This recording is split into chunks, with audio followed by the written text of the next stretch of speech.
I can't believe we've made it halfway through the week. It is Hump Day right here in September. The last one that we're going to get this year, the last Hump Day of September. It is the 27th. It's a day after my namesake guy turned 81. Got to figure out a way to get together for something. He and Annette went out for a nice dinner last night. But, man, the kids are scattered across the planet. I just got an email indicating Amanda is going to be headed to Turkey or something. Like, good Lord. But it's weather related here. Let's talk about this. Today, big ball of fire in the sky, sunny and warm, 85 degrees. Same thing tomorrow, just up 2 degrees. Mostly sunny on Friday. And then Saturday and Sunday, this is new as of yesterday, by the way. I didn't get a chance to read this. Winds, 83 degrees. Mountain showers. Have never seen that before ever on these pictograms. 82 degrees, and then Monday and Tuesday of next week, showers possible, 78, 73. Now, of course, I'll be with you next week, but I won't be in the saddle here in beautiful Denver. I will be someplace on the East Coast. My hope is in between hurricanes that have been crushing the East Coast with moisture and winds and stuff, but I'll be out there doing a little bit of, presentations to law enforcement on some stuff as far north as New Jersey, just south of the bridge there into New York City, and then all the way down to a place called North Carolina. I'm led to believe it's one of the states in the Union, but I'll be here. Other than Thursday, I will be here exclusively with you just abroad, which means that folks here really can downshift when it comes to apparel and hygiene even more than they already do. In fact, I don't know what Lewis and Tom and Billy are inclined to wear when I'm not here, because I can only see Billy through the video, and that's just on occasion. Billy, do you guys change things? Yeah. We all dress as our favorite Power Ranger. Are you the hot pink Power Yes, Ranger? I am. Yes. I thought so. I want to see Tom. And frankly, Lewis too. Lewis, what's your favorite color, man? The Power Ranger. Yeah. Which one are you? See, the best thing, we do the morphin thing, the little morphin dance and everything. It's great. Unbelievable. In terms of noteworthy things yesterday, by the way, it was not a good day for the Colorado Rockies. And it's not unusual. Not unusual. They lost set a record. Again. They set a record. This is now officially the worst Rockies team in history. And that's not fair, because the Colorado Rockies that predated them were a hockey team that ended up becoming the New Jersey Devils. They had never lost 100 games in a season because, of course, it was hockey. But 100 games. There's still room to lose more, folks. There's still room to lose more. But 100 games have gone into the loss column for this team. And what are the repercussions, man? We need relegation. Honestly, I think Billy's right, Oh, yeah. and we need it We do. for all American sports. We need to try it out for like a 5-year period and just see what happens. There was a dude on the TikToks, I think, who put together a video where he's playing several different characters talking about the Chicago Bears being relegated to some other, like XFL type league or something. And they're like, you can't do that. You can't. Yes. And we've just now promoted some team I've never heard of before from the XFL. Yeah. It would be Some helpful. team called the Armadillos or something. Something like that. Yeah. But the 100 losses for the Rockies and the ramifications for the owners seem to be zero. Yeah. That's the thing that's why we really need relegation, and baseball would be so easy to do. There needs to be financial incentive to stay a major league team. There needs to be, because right now there's no punishment. There's none. Yeah. You can be awful and it doesn't matter. We're a bit to blame because we continue to fill the stands at Coors Field. I mean, at some point, if people just stop going, and I mean like a 30% drop in attendance, the diehards and season ticket holders still go, but a 30% drop in attendance, that'd be an attention getter. Yeah, I know they've had some attendance drop this year, but is it enough? Is it going to be enough to move them? No, I don't think so either. But this is just, it doesn't matter. It's maybe we should just fold up the tent. Maybe Denver isn't a major league baseball town. If all we're here to be is the doorstep for the NL West. The thing for me is I think that Denver is a major league baseball town because we have a crappy team and we keep showing up. Now, granted, not a lot of people in the stands are always paying attention. I do think it shows that we can support a major league team. We just don't have one. That's the problem. We just need some owner to come in here and decide that maybe we should field an actual major league team. In 2007, because we've never won the division through the wild card, we made it to the World Series. That doesn't feel like 16 years ago. That feels like 160 years ago. Oh, yeah. Yeah. It almost seems like a fantasy that you would tell your Matt kids. Holliday is in a home. That's how long ago that was. He is in hospice care somewhere at the age of 140 because that was the last time we ended up going anywhere meaningful. Yeah, it's awful. So anyway, folks, that and then the Broncos thing, no firings, no resignations. I don't understand does this happen in business? Like if you ended up making a critical decision that just busted up your company in some bad way, do they just say, hey, they rub your head and say, well, lessons learned.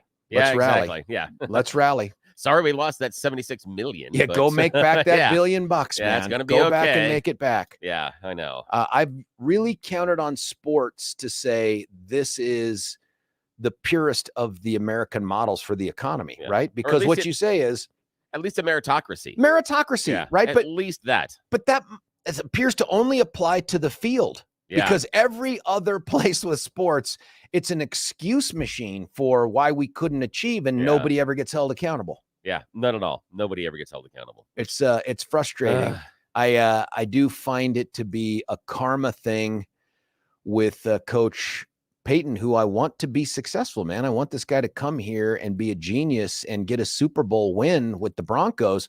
But when he started the season by crap talking our former coach and saying it was one of the worst coaching performances in NFL history, it was like God was like, oh, let me show you what one of the worst performances looks like. You've mistaken that for this. Yeah, you've made a mistake. Yeah, this is one of the worst coaching performances in history. Boom.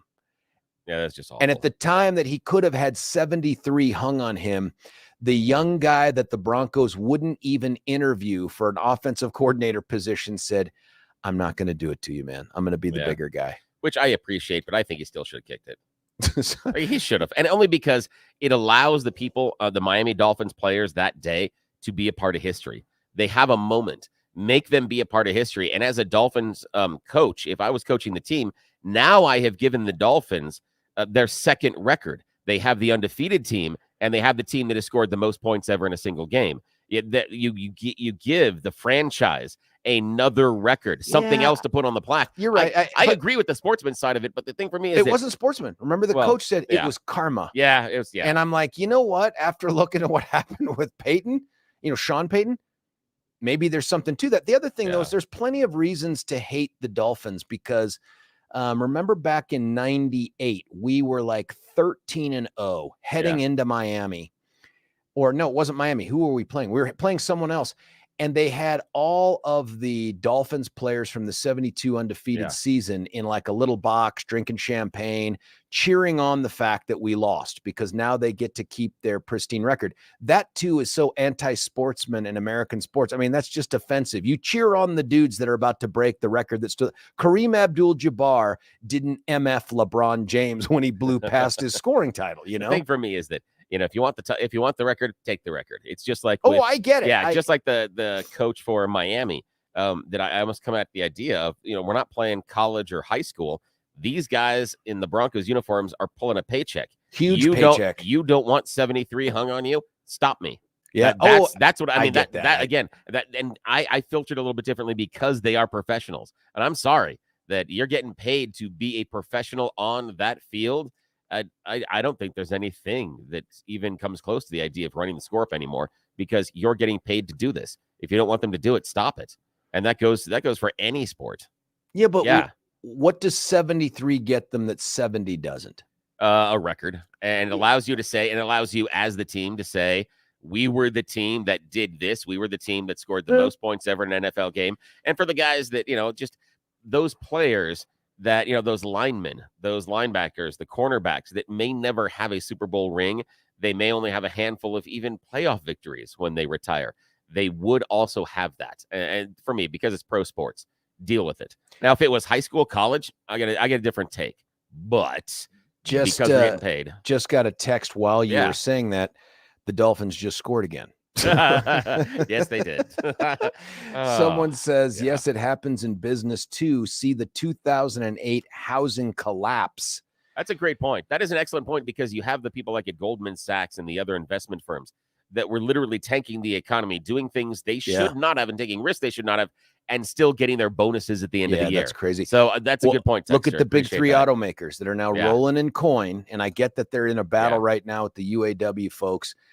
But we propped them up too when the auto market was about to collapse. Sure did. I'm not a believer in that either, but we did. Yeah. We did, and now they're sitting on all this cash. Yeah, I'm not a believer in the idea that we need to come and rescue when your businesses are too big to fail. Yeah, I disagree. Is a statement that should be outlawed. Yes, absolutely, because if you're paying these people all this money to properly pilot the ship and they run aground.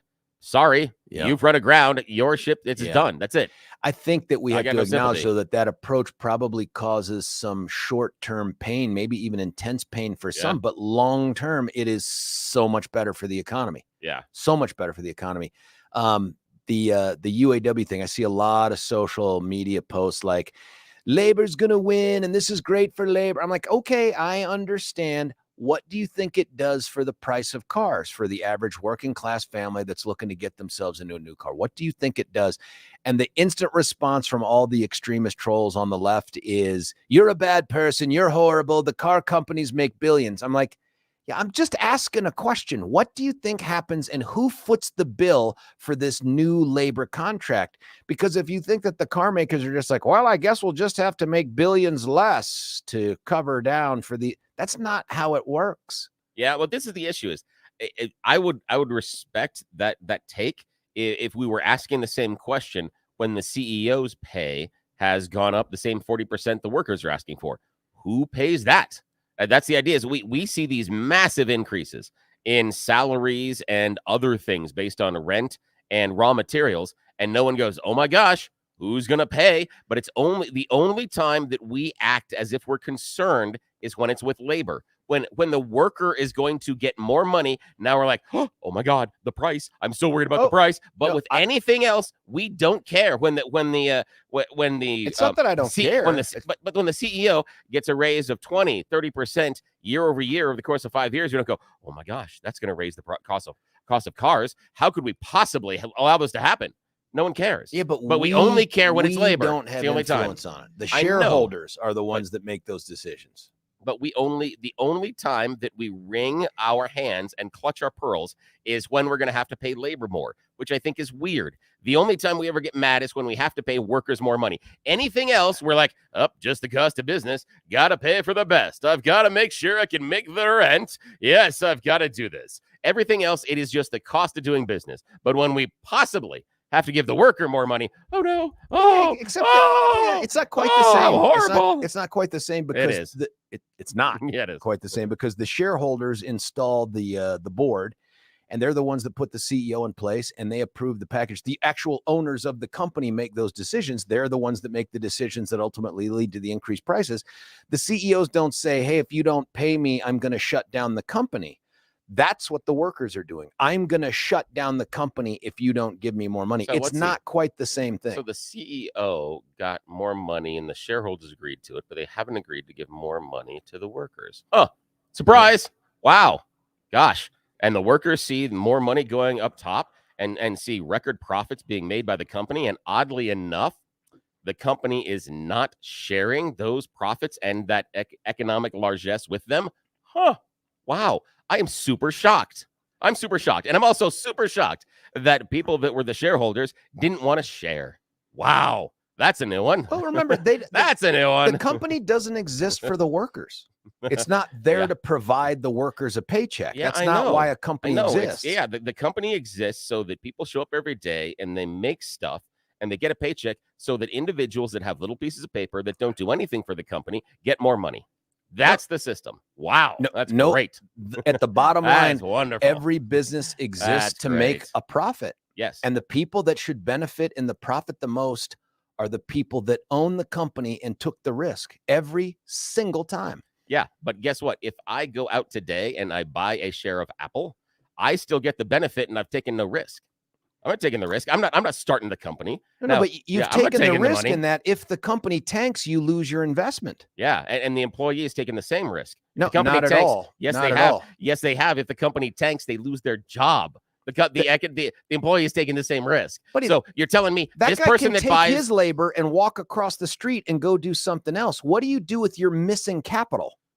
What do you do with your missing paycheck? You go get another one. Yeah, so you just go raise more capital. Go ahead. But buddy, nobody takes your labor from you. It's not the same thing at all. Economically, it is not the same thing. What you're selling is your labor and your skills and your expertise. If the company fails, you don't lose that expertise or the ability to work more. But when you put money into an investment and that investment goes tits up, that's it, buddy. It's all gone. You don't go across the street and say, that $100 I gave to them, I now want to give it to oh, wait, it's gone. If you lose enough, we will come in and we will bail you out and we'll save you. Oh, so absolutely. I've already told you, I'm not a fan of that bailing out crap at all. So the idea that I give all my hard investment money and that I'm going to lose it is not true. That is a fallacy. Hold on. That is not what happens. You've used the example of the car makers, which I totally oppose, but that's not how it works in normal investing. If the idea is let's not have the government prop up automakers, I'm with you 110%. But if the idea is to say that workers are just as invested to the same extent as somebody who risks capital, I don't believe that. That's just not true. Well, I disagree. Economically, it's not a debatable fact. It's just a fact. No, it is a debatable fact. It's not. It is. Yeah. It's not debatable. The individual that shows up and does the employment and does the actual work is risking those things. There are opportunity costs there that are not available to them. There are other things that happen. And when the company goes tits up, they have an impact as well. It was Billy that said tits up. They have an impact as well. It's not that there isn't an impact, Billy. It's that the person that works gets a paycheck for the work they've done, not the work they will do, the work they have done. So when those paychecks stop and they stop working, they haven't lost anything. They can't go take across the street. You go today and buy 100 shares of Apple, and that does what to invest into Apple? What does that do for Apple? You buy 100 shares. Yeah, it provides them with capital to use for whatever the hell it is they're going to do. It doesn't, because that money doesn't go to Apple. That money goes to the person who you bought the shares from. You're not giving any money to Apple.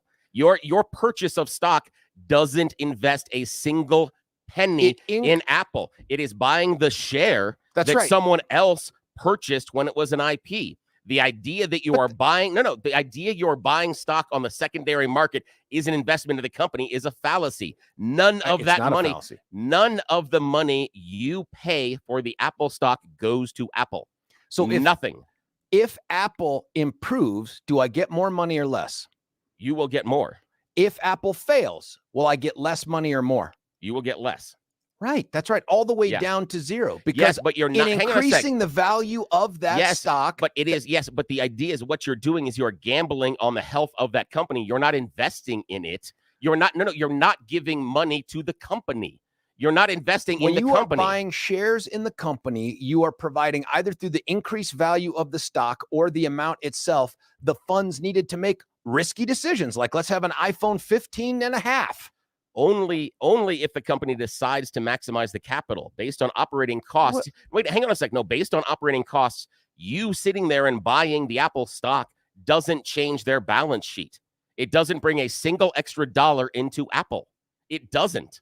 And I'm sorry to break this to everybody. You are providing them with the capital. No, you're not. No, you're not, because no money. If you go and buy 100 shares of Apple stock today, Apple gets $0 from you. Zero. You're not providing Apple the stock or the capital to do anything. Then what's the point of shares?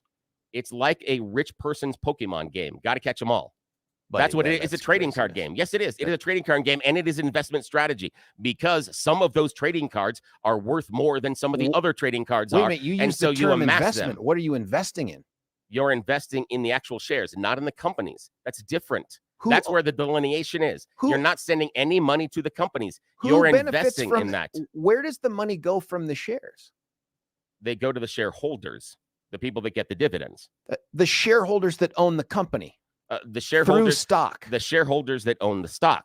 Yes. That's right. The stock. Exactly. Yes, but they have not. But if you're buying a share on the secondary market, you have contributed $0 to the running of that company. Buddy, the value of the shares leads directly to how much money they have to be able to be liquid, to get loans, to do all sorts of things. Only if they are doing that. Only if they are using it based on loan capital and other things. They can, hang on a sec, they have other assets they can use to maximize capital. They have other assets they can use as loans. They have other assets they can use to maximize those things. The idea that you buy Apple stock, that Apple gets any money from you, is incorrect. It's money. That is a fallacy. It's money that is used to keep the company going. And by the way, no, it isn't. No, it isn't. Apple gets no money from your stock purchase. So Apple's not using. You go and buy Apple stock. They're getting no money from you. Increased value. No money. Yeah, buddy, I don't know what to tell you then, because all of those people that buy stock and shares get to vote on things like which direction the company takes and who the CEO is. Yes. Why would they do that if they don't own any portion of that company?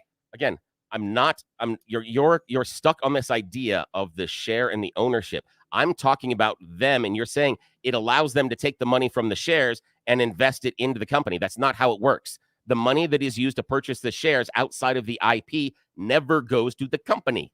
That's not where the money goes. The money goes to the person that owned the stock beforehand. So the idea that you're going out there and you're buying Apple stock and then Apple gets that money from the shares is incorrect. That's not how the flow works. It sounds like in your mind, there is no distinction between a privately held company and a publicly traded company.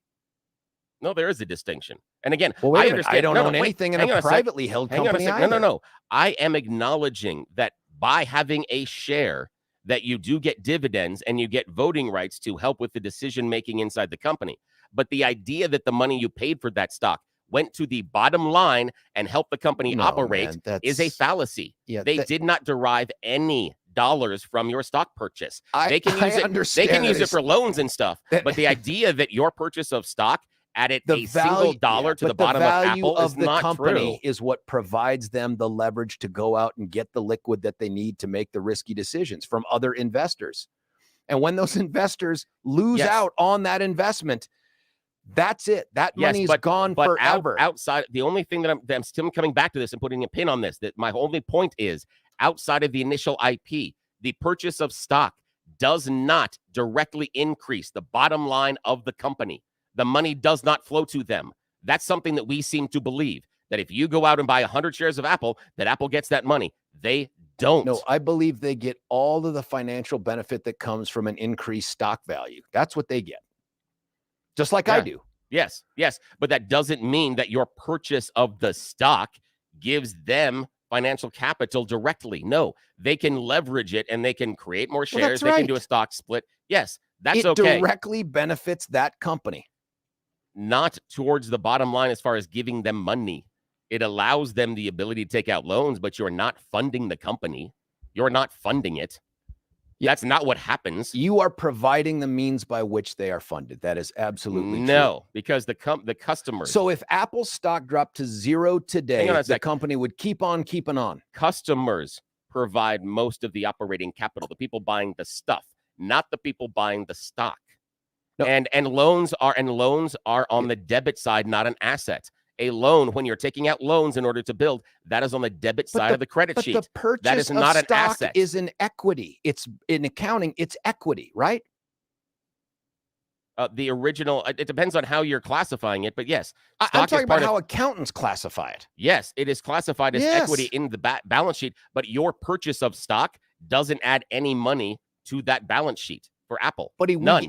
We're not going to agree on this, but in part, the reason we got here was you were trying to say that the worker losing their job is the same as a person losing their investment, and it's not the same. Yeah, it is.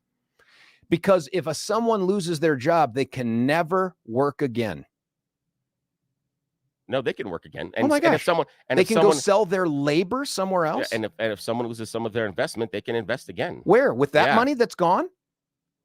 Well, the money that's gone, can they invest again? The worker lost money too, right? No, they lost no money at all. They did. No, they didn't. Yes, they did. They didn't because the contract they lost a paycheck. But they don't get paid before they work. They get paid for their work. That's a big difference. The investment, when it goes to zero, buddy, they can't go then take that $100, let's just say $100, and reinvest it. The guy that got paid his last paycheck for labor can now take tomorrow's labor across the street and compete for a job where he can get paid for that. It is not the same in any way, shape, or form.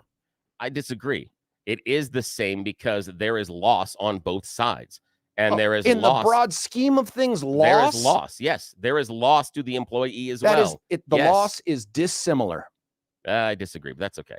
Man, I'm telling you, this dude can go and start and get another job for the same, less or more pay based on his decision the next day. When my money is gone from an investment, I can never use that money ever again because it's gone forever. And the person, if he goes and gets a job and the job pays him less, then that also is money that he has lost, and he will never remake that money. He'll never remake that money? He can't sell his labor for more? He's getting paid at a lower wage. That's what you said. He can sell it. He can sell it as. If he chooses to do that, he could. And the person can choose to invest again and maybe make more money or lose money. With what money can they invest, Billy, if it's gone? If they lose it in the investment, what money do they have to reinvest? Other money they make. New money. Yeah. That's not the same thing. Just like the employee has to go out and make new money with because his labor. Labor exists every single day. He can sell his labor anew every day. It's self-replenishing. That investment is not self-replenishing. If you put $100 into something and it goes to zero, you now have to go find a different $100 to risk. That's what makes investing very different than labor. The risk is not the same. Fair point. I can see that, but there is still loss. There's still loss on both sides. But the idea that if the company goes belly up, I won't use the other word, and that the only casualty is the investors, I disagree with. There's tremendous casualty on the employment side as well. The third-party businesses that exist that do things like provide the mats that Toyota sells or whoever that Ford sells, they also suffer loss when Ford goes under, and therefore they have an equal stake in the argument about Ford's existence. Now you're giving the government the right to go in and prop Ford up because we want to prevent loss, loss. That's what we did, though. I know, and you and I agree that's wrong. Yep. Yeah, that's wrong. I didn't argue for the government to prop up general loss. But I'm just saying that there is loss. My point was there's loss on both sides. The idea that the employee does not suffer is not correct. I did not say that ever, man. Losing a job is a big deal. It's not the same. He said it's not the same. It's not the same. It's not even close. It's not the same. Yes, it is. That's okay. Man, it's not the close. If I put my retirement into Ford and Ford tanks, my retirement is gone. I now have to go back and figure out a way to re-earn a retirement. Whereas if I lose my job, if I lose the job here at Salem today, I can walk across the street and go to the other radio people and say, I'd be willing to give you my labor. And they say no. Okay, then I go somewhere else and I use no. that labor, and I keep going until they say no. But yeah, I have this labor to use however I want to use it. Yes, but I can't use the retirement ever again. But if your labor, if you can't turn that into a paycheck quickly enough, that is much more detrimental. But than you losing the investment money. Not if you can't use it. That's the issue. Buddy, I understand. It's not the idea. The idea that everybody goes out there and finds this magical equal job after they're fired. It's not a question of equal job. I'm not saying it's an equal outcome. It's not correct. But to suggest that the loss of someone who risks capital, and I'm saying for me it's $100, that makes it easy to dismiss as go get another $100. I'm talking about people who put billions or millions, or retirement companies that put money into these investments. That's real, irreplaceable money. When that goes away, there's no tree to shake to make it come out and get more. Whereas with labor, I can go do something else. I could decide I don't want to do the radio tomorrow and go back into law and go try to start a law job. That's not what you do when your investment goes to zero. When your investment goes to zero, that money can be used for nothing ever again, never. It's gone. Yeah, fair point. But I still say that there is economic impact and very negative. I've never said there is an economic impact. What I've said is kind of what you said, but that's okay. Never. It's not even close to what I've said. What I've said is it's not the same, and it's demonstrably not the same. It's not even a close call. I do think it's the same, but that's okay. We gotta get over it. It's not. Nonetheless, though, it is 6:35. Now we got to get back into the good stuff, which is the Thorpe Report. And then, of course, right after that, we'll take a break and we'll get back to You Choose the News. Stick around. George Brauchler on the George Show, 710 KNUS.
George Brauchler back with you here, 710 KNUS. Holy smokes, 6:43.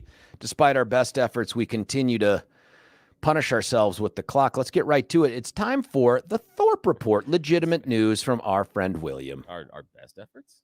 Well, our You're middling efforts, our random middling efforts. You're being so generous. And super appreciate the texter that is saving our butt from FCC wrath by giving us the origin of the phrase. I'm not going to say it again. Yeah, well, it's tits up. And that it turns out it's an aviation term from circa World War II. Thank you for providing us that FCC defense. We were going to cut and paste that. So smart. Alrighty. Today, much like yesterday, warm and dry air mass remains entrenched over our state. We've got an upper low-level pressure system off to our west, slowly moving towards our home state.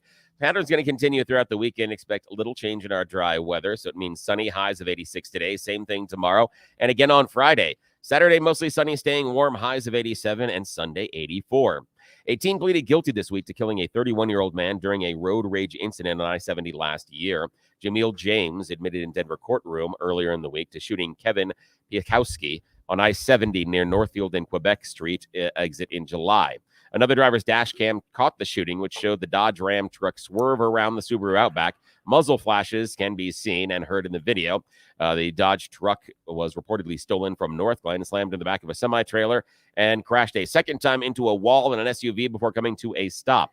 The victim's car was found about a quarter mile from the first crash, suffering from gunshot wounds, and he was rushed to the hospital where he later passed away. The person that did the shooting is a 17-year-old at the time of the shooting, ran from the crash. They captured him 12 days later. He pleaded guilty to second-degree murder, facing up to 25 years in prison. Yeah. But not that many. Not that many. Yeah, he's not going to end up doing that. Dude's going to be paroled by the time he's 30. No, completely offensive. Jeez, that is offensive. And that's a charge that carries up to 48 years in the Department of Corrections. So there must have been some further plea bargain with the DA's office. Just the reporters just don't have the bandwidth and time to chase these things down. But 25 years is fake. Yeah, that seems very fake. Attorneys are going to be getting arguments today over whether the man accused of killing 10 people at a Colorado supermarket in 2021 is mentally competent to stand trial. The suspect was found mentally competent by experts in late August, but his defense attorney says, no, he cray-cray. So the defense attorney, that's the official term, says that he has a schizophrenia and cited psychiatric evaluations describing him as profoundly mentally ill. Hearing's going to run today and tomorrow. As Congress prepared to return to Washington on Tuesday, a prominent member of Colorado's House delegation, Mr. Neguse, hopes that cooler heads will prevail. In a recent interview, he hopes that the House Republican Conference can decide to actually govern. He said, unfortunately, it looks like they have manufactured a situation in which we are going to be faced with a shutdown. That's, of course, the Democrat position on that one. But here in Colorado, tens of thousands of Colorado moms and young children who rely on women, infant, child, or WIC benefits to put food on the table are going to find their funding paused and other funding throughout the nation if we go ahead and do this. I think we're headed for a shutdown, man. I think so, too. I've seen absolutely no progress at all. And I know they could do things at the last minute, but if you look at the people holding hostage the entire rest of the House, they're not going anywhere, man. They're going to the mattresses. Yeah. Now, just for me, if McCarthy was smart, he would go across the aisle and grab some of the Dems to make the people that are holding the Republican caucus irrelevant and say, that's what McConnell would do. McConnell would cut a deal with the Dems and bring just enough Dems in to get it across the line and say, listen, you can slow your temper tantrums, but the idea that you think you're controlling where this bus is going is incorrect. If he does that, and even if he doesn't, I honestly think we may be looking at the final days of Kevin McCarthy as speaker, because to do that is the end. The Senate, by the way, has escaped a lot of scrutiny on this too. It's not like they've rushed forward with their proposal as well. So I just feel like we are headed for a shutdown, and the Dems, and I agree with them, know that this is going to wear more poorly on the Republicans. But I agree with Republicans who say this isn't 2024. This is 2023. We have plenty of time to have people forget before they get their ballots. Yeah. And the other part, though, is that the idea is at the core, there are going to be individual Americans that are going to struggle with things. They're not going to get funding. They're not getting money. And the thing that really annoys me when both parties do this is the people that are in power are doing this on purpose. And they're doing this for a reason. And they're saying, the average American, I'm okay with your pain. Yeah. I'm not cool with that. I'm really not cool with the people in charge going, I'm okay if you feel some pain about this. I'd love it, by the way, and someone suggested this, maybe Scott James up in the 8th, that, hey, Congress ought to forego their checks and not delay them like government workers. Like, you just don't get that money. As long as this place is shut down, it would be symbolic at best, but I'd love that symbolism. Yeah, I think they should. They should have to forego their checks. Someone should write that into some sort of a law. The other thing, we've talked about it off the air, that if we wanted Obamacare fixed, the quickest way to do it is put all of them on Obamacare. If they had to participate in it, that would get fixed within 24 hours. Yeah. We can't do that, though. No. Congress is special. They're very special. Very special. Magical Frozen Attraction is coming back to the Centennial State after 2 winters away. Ice Castles is returning to Colorado in December, but at a new location. The exhibit is made up of ice-carved tunnels, caverns, fountains, slides, frozen thrones, towers, crawl spaces for both kids, adults, and little babies to run around in. It's an acre-sized winter playground illuminated at night by color-changing LEDs, and it will be set up in Cripple Creek as soon as late October, early November. And finally, we talked about this. Colorado Rockies suck, and they lost 100 games. That's basically it. You can't defend the Rockies. Nobody can defend the Rockies. Not at all. They're awful. You can't say, well, we had injuries. There's injuries every year. Yeah. It's not like the entire starting lineup was injured. Yeah. It's not like we somehow got soap in our eyes and can't see the ball. There's just nothing. It's a year for records. Yeah. You know, first team since 1966 to give up 70 on the field. It's not a lot to cheer for. Bring back the Nuggets and Avalanche, folks. Bring back the Nugs and Avalanche. I did like the social media post that I saw on Monday that said it had the score of the Broncos-Dolphins game. It says, "Oh my God, that is the worst sports tragedy in Colorado in 20 hours." Yeah. That's about the it. good news is the Buffs can rebound against USC. Yeah. This And Saturday. Yeah, rebound. That's going to be great. And we got the Broncos of the Bears. All right, that's all I have. Man, we got to cut away. We got to have. Are we going to have time to be able to do the You Choose the News, man? I hope so. Let's do it. We're going to cut away right now. George Brauchler, 710 KNUS.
George Brauchler back with you here at 710 KNUS. Let's get to it. You Choose the News with William. Yes, sir. It is that time of the morning where we play everybody's favorite radio news game show, You Choose the News. We have scoured the interwebs for mere moments to find really dumb stories and given them dumb headlines to play this fake radio news game. Alrighty, only a few moments, so we're going to keep it quick. Headline number 1, shop vac surprise. Headline number 2, knife trade. Headline number 3, probably haunted. Headline number 4, not a carnival. All right, your headlines are shop vac surprise, knife trade, probably haunted, and not a carnival. Please tell me knife trade is about Britney Spears. Knife trade. This is from Napa County. A Napa County resident, a 61-year-old homeowner, had stepped outside his home recently overnight because the power had gone out. That's when he was attacked from behind by 33-year-old Andrew Dixon. Andrew jumped on the victim, stabbed him in the back, and then tried to run away. Well, that is when the 61-year-old homeowner reached up, pulled the knife out of his own back, and then attacked Andrew, and ended up out of a movie. Yes, ended up stabbing Andrew and holding him until police arrived. Oh my good Lord, man. Yeah. Take that. I know. He just took the knife out of his back and stabbed the other guy with it. He's my hero. Lesson learned. All righty. Probably haunted, not a carnival, or shop vac surprise. Oh, shop vac surprise, please. Shop vac surprise. We're traveling to the beautiful city of brotherly love, Philadelphia. Yes, Don Shump, who owns a business, said that he owns Philadelphia Bee Company, said that whoever stole a shop vac out of his van is in for a huge surprise because he had just recently begun cleaning up. Oh, where is it? What's the exact name of them? A bunch of Eastern European hornets. And they were in the shop vac. So some guy absconded with the shop vac, and when they opened it up, those hornets, they're going to be pissed. Oh, gosh. And also, they are the largest stinging insect in North America. So they're going to be mad and they're going to be spicy. Normally, you'd say a shop vac sucks. This Yeah. one stings. Exactly. So now your final choice today, probably haunted or not a carnival. Not a carnival. It is not a carnival. That's what 72-year-old Prince of Bavaria, Luitpold Ruprecht Heinrich, says. Of course, he has that name, and you have to say it that way. His great-great-grandfather was the last Bavarian king, and he says it is an atrocity for all of these tawdry women wandering around at Oktoberfest wearing Chinese-made costumes. What? He said, yes, he's mad that the Chinese have made cultural appropriation of the beautiful Bavarian little dresses that show off the ladies' breasts. Yeah. And he said that, listen, if we are going to make sexually exploitive costumes, we are going to make them native. Thank you very much. If we are going to make our young beer women look like sluts, it is our job, not the job of the Chinese. That is at least shareholders? what 72. Yes, that is at least what Mr. 72-year-old Luitpold Ruprecht Heinrich says. That is what he says. He's got a monocle, too. Yes, he does. He does. Yeah. Alrighty, that is it, sir. That's all the time we have for today. We should have the advertiser, but we'll get to that tomorrow. I presume they held the cultural appropriation protest at a Panda Express or something like that. Listen, that's it for us in the 7 o'clock hour. We're going to start it off with Josh Sharf, wicked smart guy. We're going to shift into, I'll tell you exactly what took place in the McClain trial yesterday. Fantastic stuff. Stick around. George Brauchler, 710. It's the mighty, peaceful KNUS.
Hey, welcome back to hour 2 of 4. It's George Brauchler on the George Show. We get replaced at 10 by Charlie Kirk. You know what? I got to reach back out to that dude, too. I had seen him last Saturday as the CU Buffs put up, whatever they did on the field there. And I'd reached out to his producer. I got to do that again. I imagine we're small potatoes for Big Chuck Kirk. Tall guy, by the way, super tall.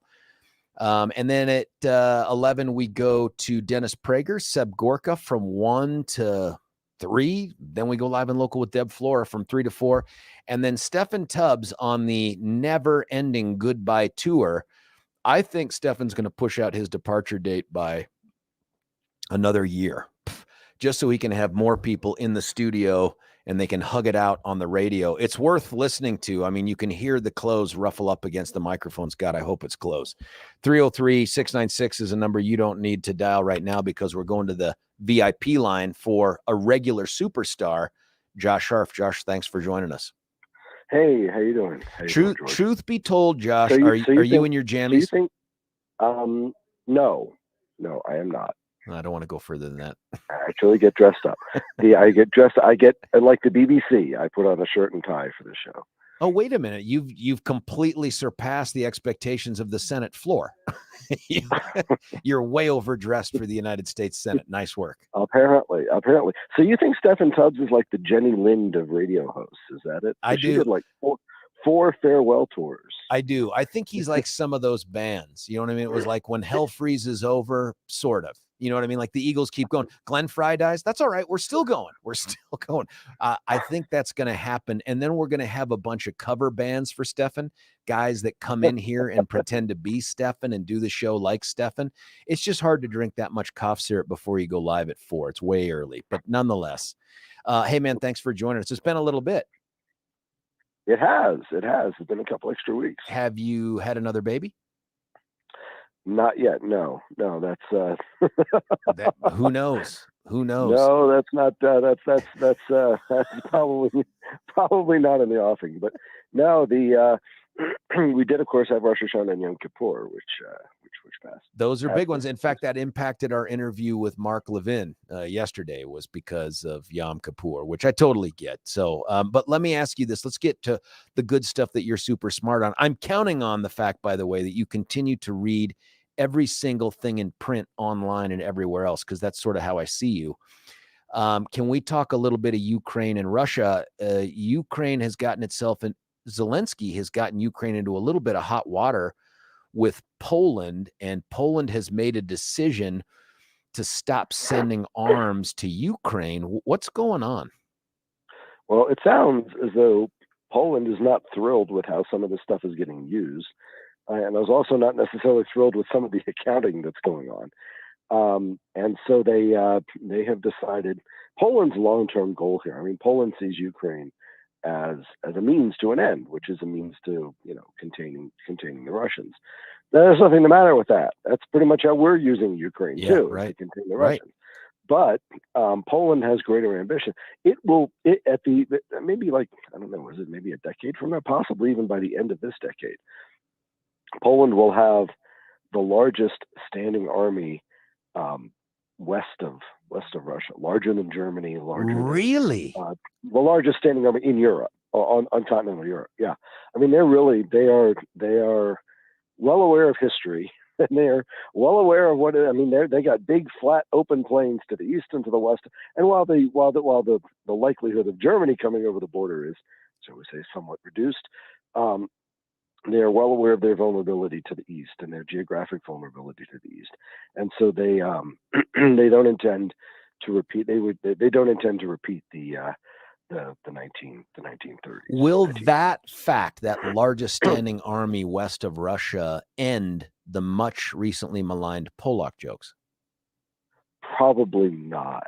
I think it's going to keep happening. Not. We'll see. I think, I mean, it depends on how they perform, of course. Any chance they roll westward into Germany as you knew this was coming for 100 years now? You know what I mean? Like, you had this coming. Well, now what?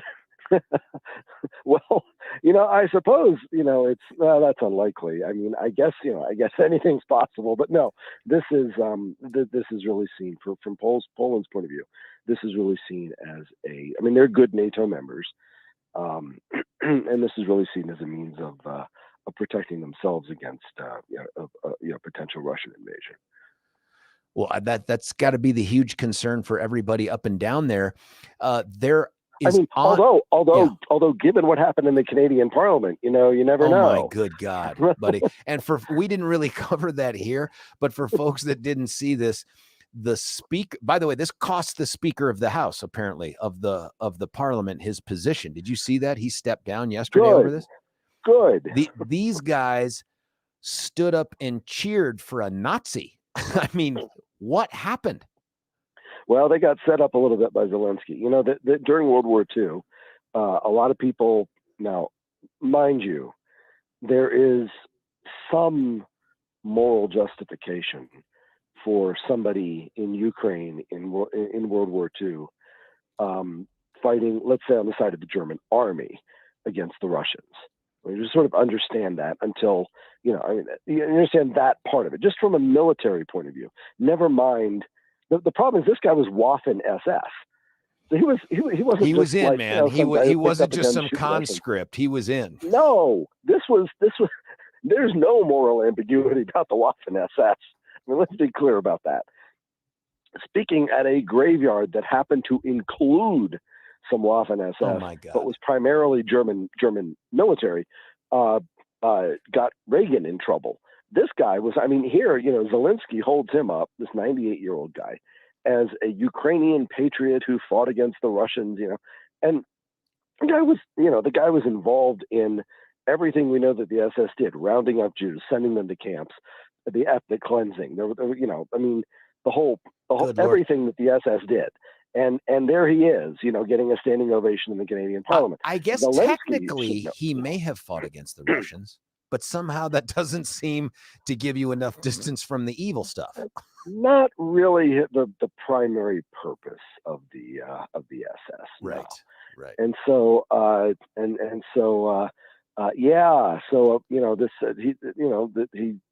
I'm assuming that most of the members of the Canadian Parliament didn't know this, and they got up and gave him a standing ovation.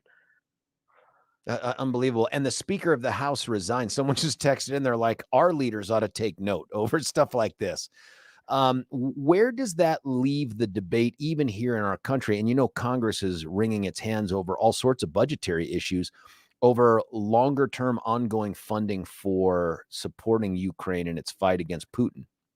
Well, sure, didn't do any good. I mean, you've already got people who are skeptical of where the money's going. And by the way, I think it is a perfectly reasonable question to ask where the money's going. The New York Times had a report.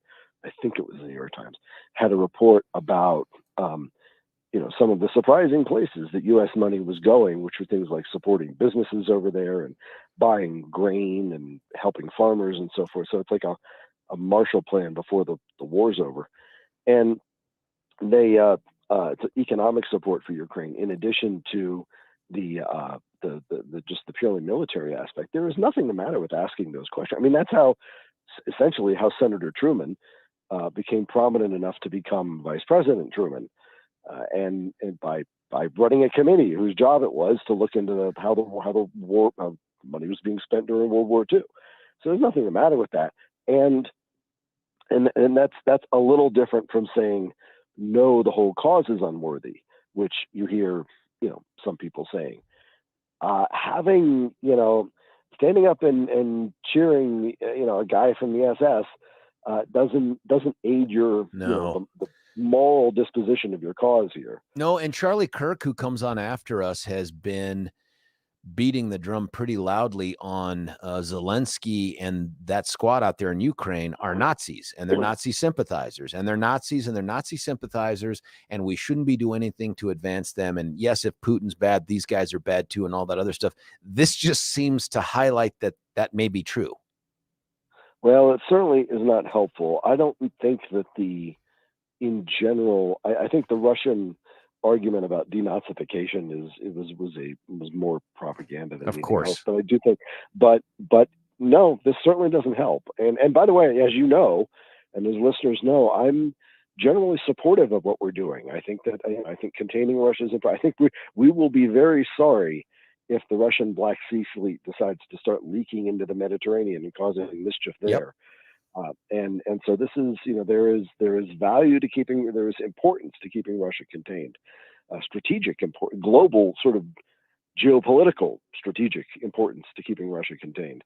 But you gotta know something about who your friends are here. Yeah, absolutely. Can we shift to something more domestic? I think I had Billy text you or speak with you on the phone about this most recent decision out of New York involving former President Trump's business that was being targeted by the Attorney General, Letitia James, out there, who's a partisan hack and who has had it in for Trump from the beginning. However, this case resulted in an outcome that looks like a 100% win for the Attorney General. Yeah, I mean, when you bring judges in general are, as you know, are very reluctant to sort of call out selective prosecution. I mean, they have the cases that's in front of them is what's in front of them. And with the exception maybe of that judge in was it in DC who said, well, the public has an interest in a speedy trial, which of course we all understand that it's the defendant who has an interest in a speedy trial, not the public has no particular interest in the case. But in this case, the judge has the case in front of him and ruled that that Trump had essentially defrauded investors by misrepresenting the value of his company's assets. So when they were loaning him money, when the banks were loaning him money, they were doing so on the basis of a balance sheet that looked a lot better than it actually was. So that implied that he had a much greater ability to repay than he actually did. So here's the problem with this. First of all, the company that he now he has, like any, I don't say any, but this happens a lot in New York real estate. Companies will go bankrupt and then you start over. But that wasn't the case here. This was a company that had been an ongoing concern. Secondly, the bankers got repaid. That's right. This wasn't somebody who had defaulted on his loans. This wasn't somebody who had defaulted on this. And third, there's a common law principle that I am sure you're familiar with, that you can't defraud somebody who knows that they're being defrauded. So, if you know that I'm inflating the value of my assets and you're aware of that, you loan me the money anyway, then there's no fraud involved here. You're aware of what's going on. So that's a common law principle that may or may not apply to a civil law suit, a civil law case like this is, but or criminal case, I guess, actually, since this was brought by the state. My own sense is that these guys got paid back, that this wasn't a case of somebody losing money. And by the way, this really is selective prosecution. I mean, this is common in what happens, especially in New York real estate. We all know that people will, chalk up the value of buildings when they want to borrow, and write it down when they, like in San Francisco, when they feel like they want to default. And so, but there was no default here, and so that's what makes this a little bit troubling. Is that there was nobody lost any money.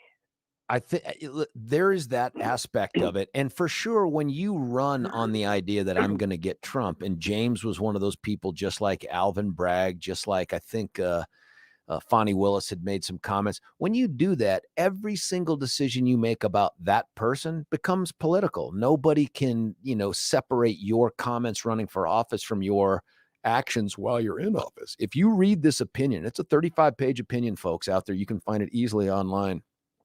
It is pretty clear that the judge is pissed off. He is upset about the conduct of this lawsuit from the Trump side of things.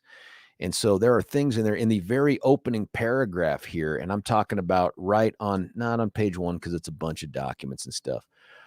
But he talks about early on in this page, here it is, page 4 of this, when he's addressing standing. The Trump attorneys filed a motion to dismiss, claiming the AG's office lacks standing. Well, apparently The judge had ruled 2 prior times on that. And this is his opening line from that.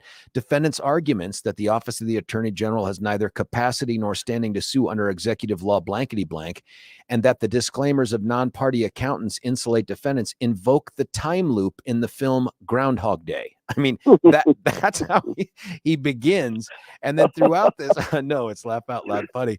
He also talks about there was a claim in here for sanctions. The Office of the Attorney General asked for sanctions for frivolous motions practice against the Trump attorneys for some of the things that they that they had previously filed. This is what the judge says. In response to both the Attorney General's request for a preliminary injunction and to defendants' motions to dismiss, this court rejected every one of the aforementioned arguments. In rejecting such arguments for the second time, the court cautioned that, quote, sophisticated counsel should have known better, end quote. However, the court declined to impose sanctions, believing it had made its point. Apparently, the point was not received. And then he goes on from there. I mean, this dude is upset. He is, if it's a him, whoever the judge is completely frustrated by the conduct of this case. And that's what makes this ruling, I think, a little unique too, in that it's a motion for summary judgment on behalf of the plaintiffs. Like, you just don't see that. That is a very, very rare. That's the judge basically saying, I will accept every single fact you're throwing out here in the record. And I find that no reasonable jury could rule your way, Donald Trump and companies. That's craziness. I mean, that just doesn't happen. Well, you know, I mean, that's, one would think that, I mean, we're sort of accustomed to the slapdash, you know, not very professional, more political than legal aspect to, say, Trump's election legal team in, to pick a state at random, Georgia. But right. You would think that you would think that in New York, where he knows people, where that was, I mean, that's his base. That's where he was forever. That's where he had to conduct business forever. You would think that he would have better attorneys. I mean, you would think that he have attorneys who would at least be able to go through the case and not piss off the judge. Yeah, I think part of this too is, and by the way, this is a guy who is making decisions about hiring these dudes. Maybe what we're finding out is just because lawyers have a great name and bill a ton doesn't mean they know what they're doing, that they can be super successful. Yeah, shocker. No, that's true. But you know, these sorts of cases are not completely unprecedented. You know, there's I mean, the fact that something gets brought is not completely, you know, out of the blue, and there must be, you know, attorneys with that who are used to trying these kinds of cases that Trump could have gotten, and or out on retainer. I mean, this is, you know, this may not be a routine case, but accusations of fraud certainly happen all the time in New York real estate. I don't understand, especially New York City real estate. I don't understand why you don't get. I don't understand why one would expect, we'll put it that way, that he would have, you know, attorneys who had some experience in this sort of thing handling this case. This thing, if you get a chance, Josh, just for laugh out loud value, you can tell the judge is completely irked at this. He goes on to talk about Donald Trump's deposition, where he's describing this disclaimer, and he quotes Trump. He says, well, they call it a disclaimer. They call it a worthless clause too, because it makes the statement worthless. Trump goes on to say, quote, I have a clause in there that says, don't believe the statement, go out and do your own work.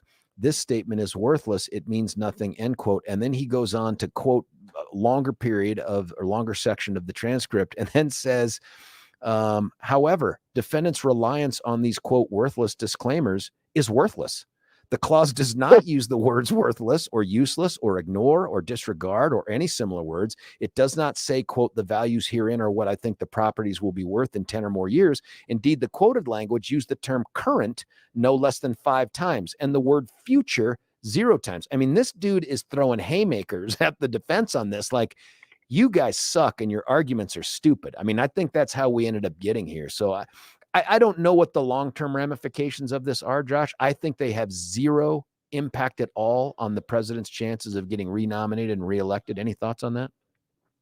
Yeah, I mean, I think this is the kind of thing that's, sort of baked into what people already think of him. No, I agree. By the No, way, I mean, I just don't think it. You're right. I don't think it affects anything.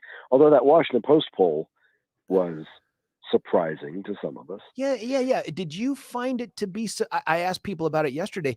Even Washington Post and ABC call it an outlier. And one of the questions I asked myself and the audience was, why put it out there? This obviously doesn't advance their ideological leanings. Why do you put it out there if it isn't to try to nudge Biden into retirement? Well, I mean, I think there's still some.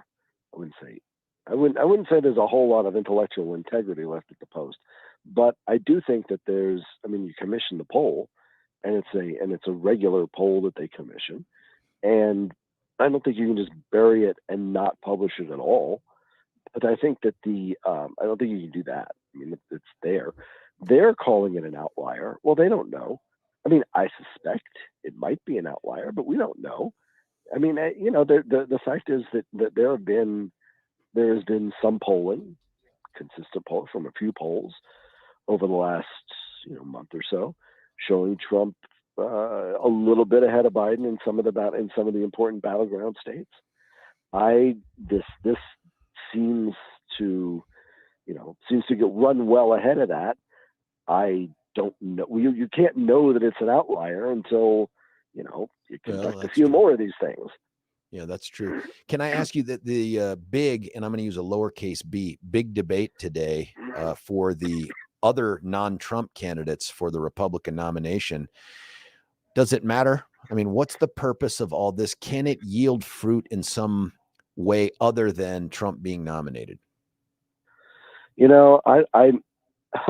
If so there are two thoughts here. You asked, why do they publish the poll? If you're looking for sort of skullduggery and why they publish the poll, first, yes, it might be to try to replace Biden with I don't know, Gavin Newsom or some centrist moderate, hard to describe Newsom as a centrist after yesterday's bill signings. Yeah, well, and by the way, for those of you who couldn't catch the sarcasm in my voice, yeah. But the other possibility is, to help render tonight's debate less important. One gets the sense that much of what the media, much of what the press is doing is to try to get Trump renominated. So, if this helps, then it makes tonight less important because the 800-pound gorilla, so to speak, is not on the stage. I don't know. I mean, I think that there's still. I think what they're doing, I think there's still too many people on the debate stage. I think you really need to narrow this thing down to just a couple of people. If you had to put money on it, who would those people be? Well, I think just because of some recent polling, maybe Ramaswamy, probably Nikki Haley, and still DeSantis. You say still DeSantis, almost like he's waning. You know what I mean? Like, well, he's running a campaign geared to win Iowa, but he seems to be having a hard time getting some traction in New Hampshire, and part of that is because these are different electorates, and I think he seems to be, maybe he's got the wrong staff, maybe he's got the wrong guys, but he's got both a social issues campaign that he can run on in, say, Iowa, and he's got an economic success story campaign that he can run in New Hampshire, and he doesn't seem to be able to do both. And for that reason, a lot of you would have hoped that by now, hopefully sometime soon, if Sununu is going to endorse somebody, is going to endorse him, that he would do it.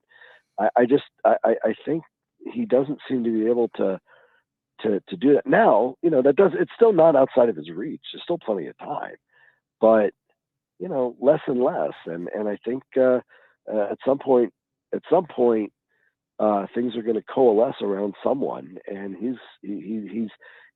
for whatever reason, and it appears to be just the kind of campaign he's running in New Hampshire, mirroring the campaign he's running in Iowa, is just not getting traction there. It feels like Trump is the Dolphins and DeSantis is the Broncos from that game this last Sunday. I mean, the polling is just How do you close that gap? And I know it's national, so it's not the same thing. It doesn't have an apples to apples comparison to each individual state, but my goodness. I mean, I've seen something where there was some excitement over the fact that Nikki Haley was now second to Trump in New Hampshire. Well, it's not by a point. You know what I mean? Like there's still great gap between Trump and everybody else.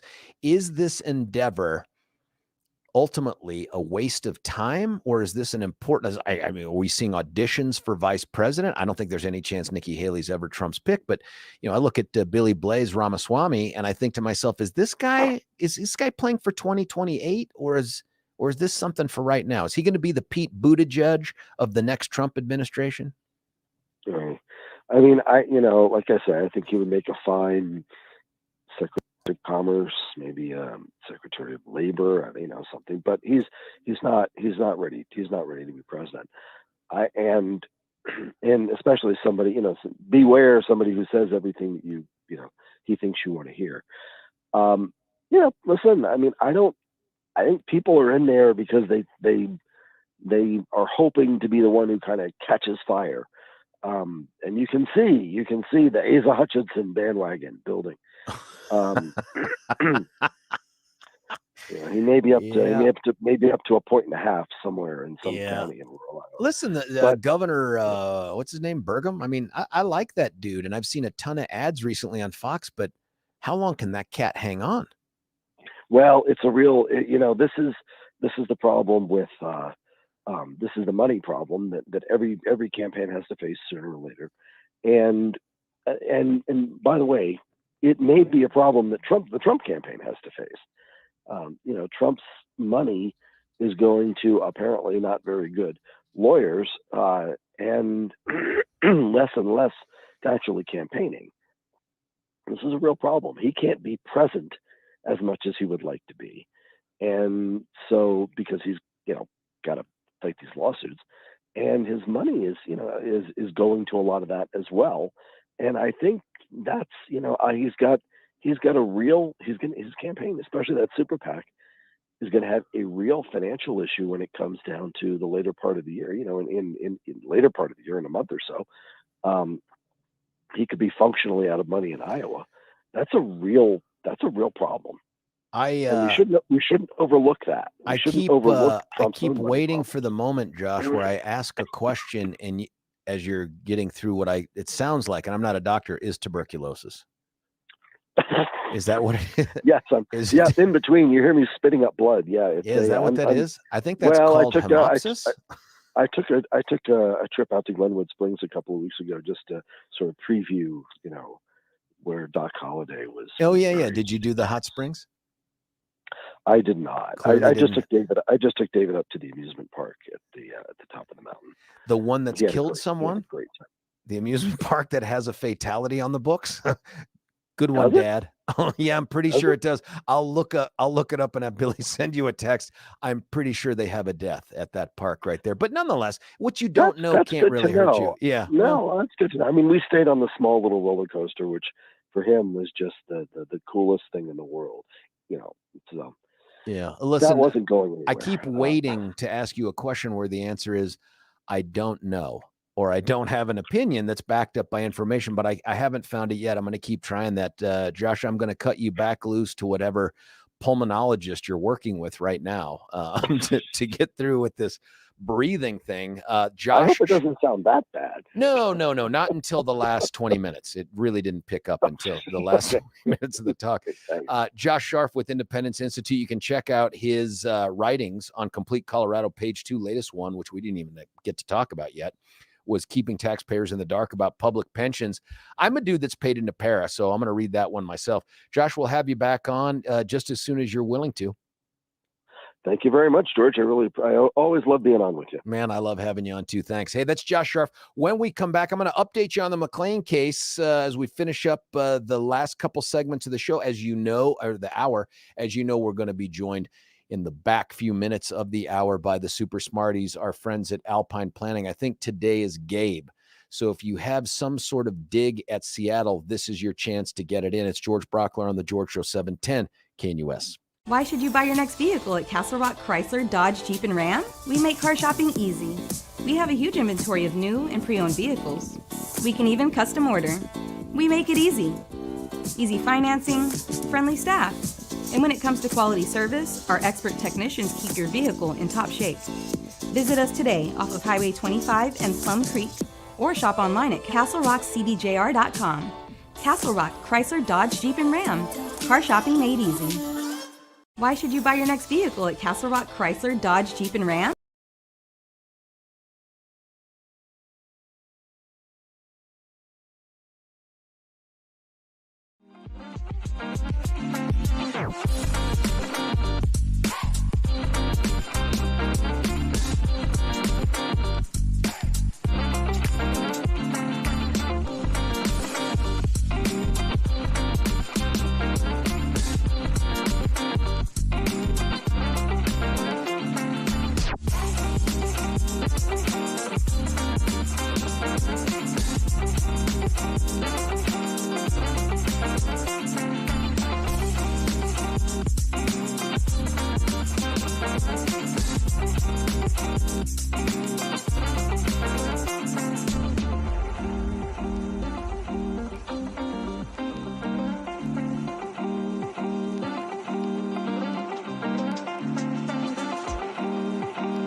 George Brauchler back with you here, 710 KNUS. My thanks to Independence Institute's Josh Sharf for making us smarter about a whole bunch of different things. Dude just knows stuff, and I keep saying that, but I don't understand how he has time to do anything else. If his job is to just read and know things, then the guy's got to be a billionaire or something. But unbelievable the amount of information stuck in that noggin, trapped over 2 infected lungs, just based off of the coughing. It sounded like he needs to be on the mend. Maybe he is. Hey, so let me do this in the limited time that I have left, and it's not much at all. Let me tell you about the McClain case. They resumed trial yesterday, and there were a whole bunch of witnesses on, but the one I was most interested in was the hardest one for me to jump on top of. I missed some of it because, of course, I'm on the show. But you remember there was a Dr. Buther from National Jewish, pulmonologist, critical care guy. He was an expert. He was coming back for round 2, really just an extension of round 1 of the cross-examination by Harvey Steinberg. I missed chunks of that. I'm still trying to figure out how to have a conversation with any of the media people that were in there to ask them, what did you hear? I did read an article on it, and I did hear some parts. Like I heard Reed Elkis, who's the attorney for former Officer Rodema, and he did some examination that got some print, but I didn't think it was that big a deal. So the article says, hey, doctor expert refuses to say what the cause of death was. And the cross-examination, which was important, and I thought Reed did a really nice job of it, was to basically establish this guy cannot help us on the cause of death. He cannot say whether or not ketamine was the sole cause or this cause, but he did get him to say, hey, it was a contributing factor, but he can't really do cause of death. That's not why this doctor is important.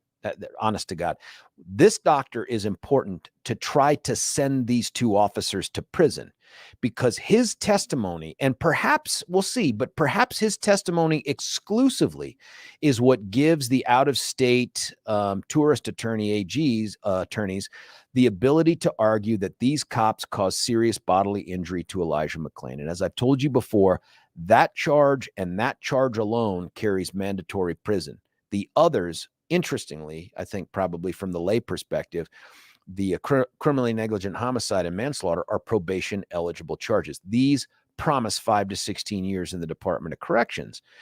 And so it was important for them to get him up there. Now, on redirect, I thought that the partner from the LA civil law firm did a pretty good job on redirect, on rehabilitation, substantively. Asked a bunch of questions that were meant to sort of take the sting out of some of the statements this guy had made in the late hours cross on Friday. I'll say this, though. He led a ton, and I think Harvey let him lead a ton more than he needed to, because this guy, and this is just a mistake that the inexperienced make, and Harvey's not experienced, but they think redirect is their ability to get all the good facts out again by just leading them to the answer. And you did this, and this is what this meant, and you did. Those are leading questions. Don't get to ask those unless they're foundational, and they weren't. They were absolutely substantive. And so maybe it's a tactical decision, but he did a good job of rehabilitating him. But what I think came out of this, at least from my perspective, is this doctor's got a bit of an ego. And it's an ego that bled out in terms of he's hyper defensive about what he did. And so when Reed Elkis is crossing him on, and then you met with the AG's office for 240 minutes, that's 4 hours. Guys, I'll be honest, with the cases I've handled, and I've handled a ton, there are very few witnesses, experts included, that I've spent 4 hours with, especially when they've already provided grand jury testimony and written a 12-page report. But it was after that meeting that this dude generated another 1.5-page report. And his excuse defending the AG's office, this is the doctor defending the AG's office, was to say basically, well, you know how attorneys are. They like to put a fine point on things, and they like to have things written down, even though I testified to it. I just think it rings hollow, and it sounds super, super invested and defensive. I got to cut away for a break here, but I'll tell you the rest of the witnesses, interestingly, to test Elijah McClain's blood, they didn't use any of the labs that exist in the state of Colorado, including Colorado's state lab. Instead, they sent it out to a private lab in Pennsylvania. So the private lawyers from the firms that aren't here in Colorado chose a private lab also out of Colorado. They flew these people back, I presume on taxpayer money, to come and testify about something that the state lab could have done. I don't get it, folks. I don't understand what's happening here, but this looks more and more like an out-of-state prosecution of some in-state folks for an in-state crime with an in-state victim. I don't get it. Then they brought on a bunch of people that are foundational to get things in. The 911 dispatcher. They brought in the woman who owns the convenience store that had the video of Elijah McClain coming and going. They had on a former police lieutenant who gathered all the records for training records for the AG's office. Nothing super sexy there. The convenience store lady, that was an interesting cross that Harvey had, and we can talk about that at some other time. But that's pretty much your update today. I don't know. Maybe we'll get into more of the substantive stuff, less foundational. We'll see. They have a lot of foundation to lay, but I'll keep you up to date on that. I love listening to it. It's incredible stuff on a big-time case. So let's cut away for a break. When we come back, it's going to be the super smart Gabe from Alpine Planning, George Brauchler, 710 KNUS.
George Brauchler back with you here, 710 Canadian Wales. Final segment of the 7 o'clock hour on a Wednesday. That means we get made smarter, or at least entertained, by Gabe from Alpine Planning. Gabe, how are you? I'm great. Did Billy play Radiohead because the Mariners won last night? Oh, good Lord. Buddy, at this point, you could say almost anything about Denver sports or Seattle sports, and I have no retort. Yeah. Same with that baseball team in New York. But we are starting off green. God. This morning, sir, actually, the Dow had its worst day since March yesterday. We've seen a lot of volatility here in the month of September, but we do have the Dow up 13 points. The S&P is up 12, and the NASDAQ is up 65. So tech stocks are recovering a little bit more this morning. And really what it comes down to, George, is the rhetoric, and we talked about this last week. The Fed essentially coming out and saying higher rates for longer is really spooking the markets, especially year after the big growth we had in the first 6 months. And so you're seeing a lot of movement in the markets, right? You're seeing a lot of people get out of equities and go into short-term treasuries, things of that nature, as well as long-term debt and going into short-term treasuries. And I know we've been meaning to talk about this for a few weeks now. With what the Fed has done, that is sort of one of the silver lining, is you can actually get paid sort of some risk-free interest in the short term. That's why you're seeing high-yield savings accounts higher. That's why you're seeing short-term CDs get a big pop in rates. And so I think it is an opportunity that investors definitely need to be looking at. Certainly something Brian, Amy, and I are looking at for our clients.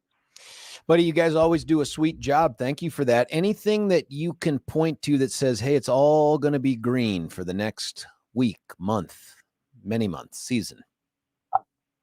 I think if once we get through this quarter, we just have a couple days left. I think once earnings start coming out for Q3 and Q4, and we get a little bit better guidance, I think it is going to be winners and losers in the fourth quarter, though, George. I think it's not owning the overall market, but picking what companies you want to hold, especially if we do come into some sort of recession here in the next 12 to 18 months. So it'll be a good time to adjust your portfolio. I think the government's going to shut down. Is that already baked in to the market? Yeah, but as we've seen, as we talked about later this year, it's sort of kicking the can down the road. But I think that there might be a little bit of issue, but nothing like when we were going to default on the debt. Gabe from Alpine Planning, I want you to know Billy and I love you. For me, it's just intellectual. For Billy, it's so much more. Alpine Planning Group is a comprehensive financial planning firm committed to improving your long-term financial success. Investing, it's a matter of trust. They are prepared to earn yours. Call them today at 303-843-0918, 303-843-0918. Gabe, it's the only time I'll ever say it. Go Mariners. Love you guys back. Securities and investment advisory services offered through Woodbury Financial Services, Inc., member FINRA SIPC and registered investment advisor. Alpine Planning Group and Woodbury Financial Services, Inc. are not affiliated entities. 14 West Dry Creek Circle, Littleton, Colorado, 80120. Now that does it for hour 2 of this 4-hour show. There are so many other directions to go. We can talk some of the Trump stuff, but there's some things going on all the way on the left coast that Gavin Newsom engaged in yesterday with some bill signing. Also talk worthy, and I'd love to get your opinion about whether it's all coming to Colorado and when. Stick around. It's George Brauchler on The George Show. You're listening to 710 KNUS.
Welcome back to the George Show. We are halfway through the halfway of the week show. Every minute that we're on the radio now is another minute closer towards the glorious weekend. And I think I've already read to you the weather. It's going to blow.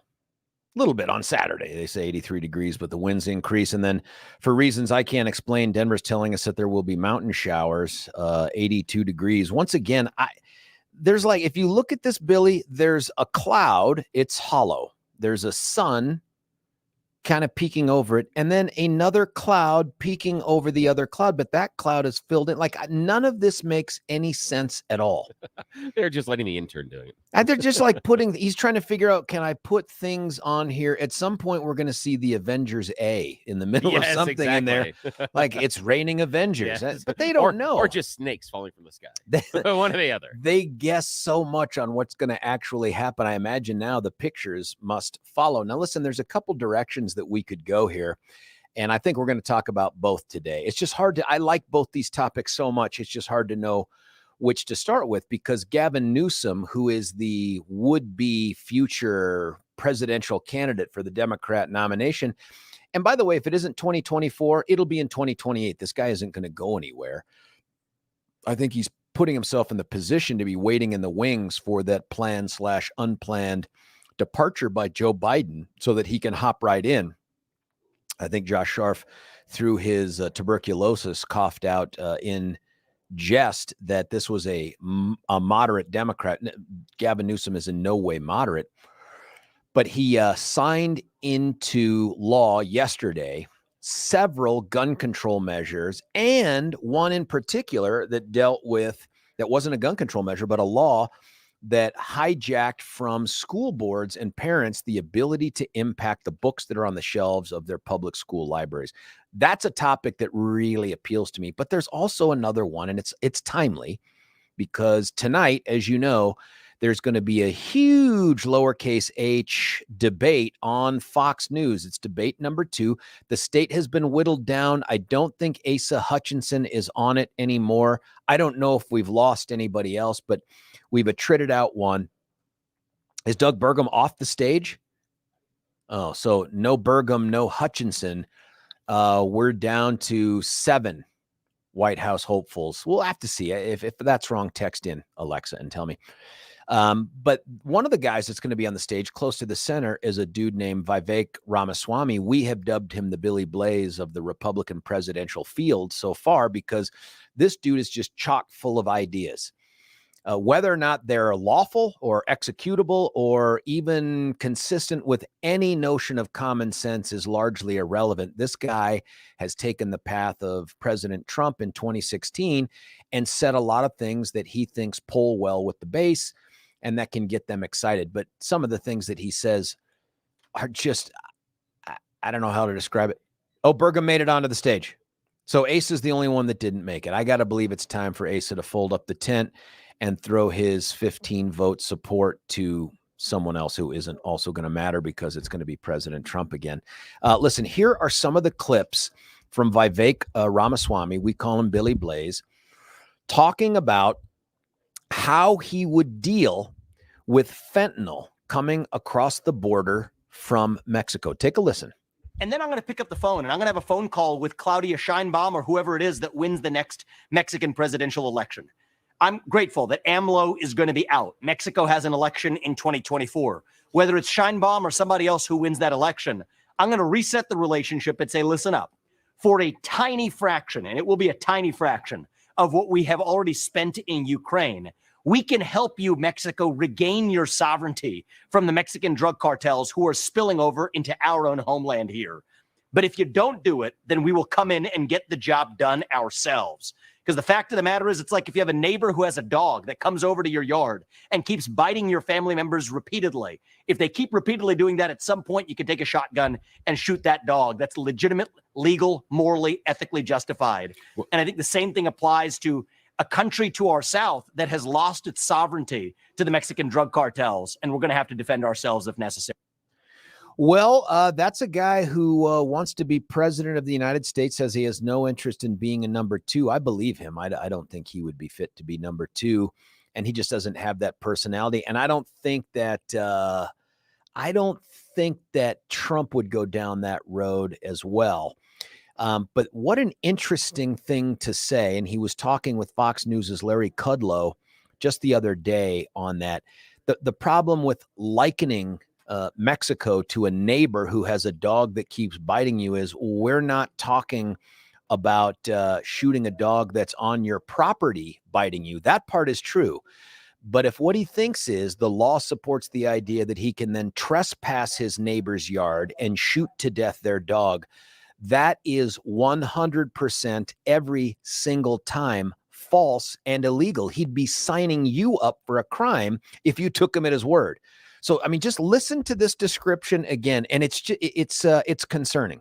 But if you don't do it, then we will come in and get the job done ourselves. Because the fact of the matter is, it's like if you have a neighbor who has a dog that comes over to your yard and keeps biting your family members repeatedly. If they keep repeatedly doing that, at some point you can take a shotgun and shoot that dog. That's legitimate, legal, morally, ethically justified.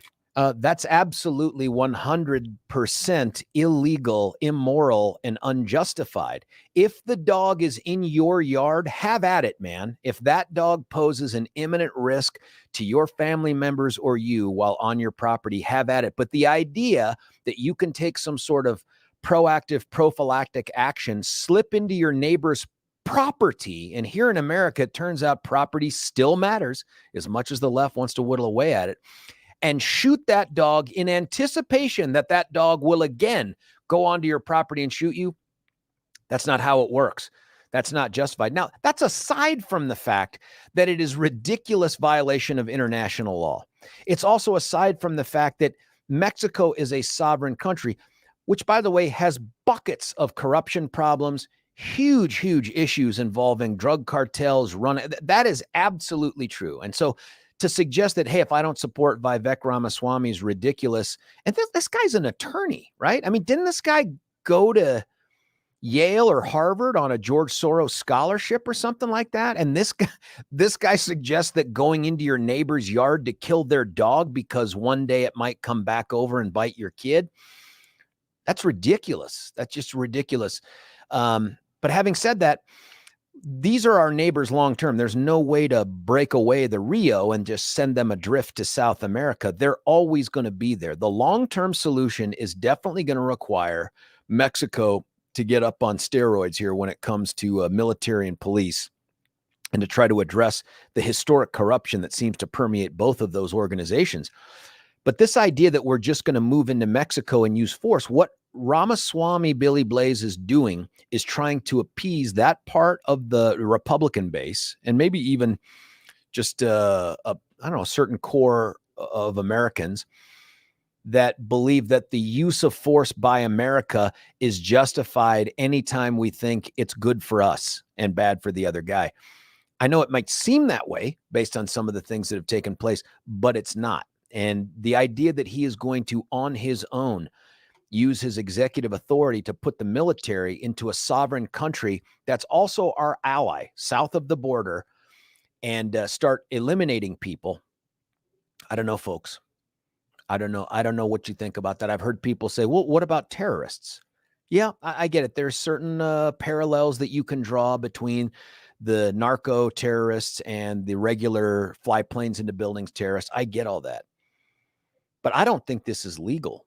I don't think it's ethical. Not sure about the moral piece just because of all the damage that these guys do, but I'm not sure that it just gets to start and stop with, well, we want to end this practice, and so here's how we're going to do it. I imagine that a lot of the drugs that Canada deals with, and I'm imagining this, come over the American border. Would we tolerate Canada sending troops into Minnesota to address whatever drug transactions that lead to deaths or addiction in Canada? Wouldn't we instantly push back and say, you're just northern Minnesota, man. Mind your own beeswax. This is our business. Just how would we respond to any other country coming onto American territory in order to address a problem that we export? And we export problems. That happens. I guess my question is, what do you think about this? And what do you think about Billy Blaze? I mean, is this guy your cup of tea? And if so, why? This guy seems super smart to me. Like, I think he knows what he's saying is garbage, but I also think he knows that what he's saying resonates with a big bunch of Republicans out there that might advance his cause. And again, I'm not convinced he's running for 2024. I think he may be like Newsom running for 2028. or waiting in the wings there. But this young guy, for the limited life experience that he has and the life of privilege that he has led, also, by the way, consistent with who we seem to be putting into the White House these days, this guy is willing to say almost anything.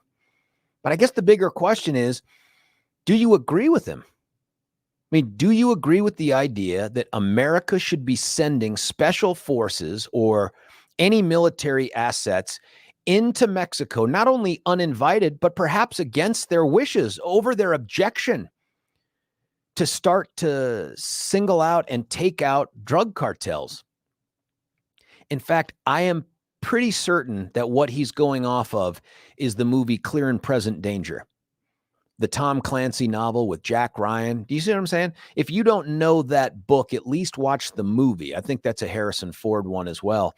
But that has similar overtones, which is America is sending special forces units down into somewhere in South America, Central America, I can't remember where to take on the drug cartels, and they get caught in a bad position and all this other stuff. That's sort of what's being suggested here. I'd be interested to know what law Ramaswamy thinks that he is acting in compliance with.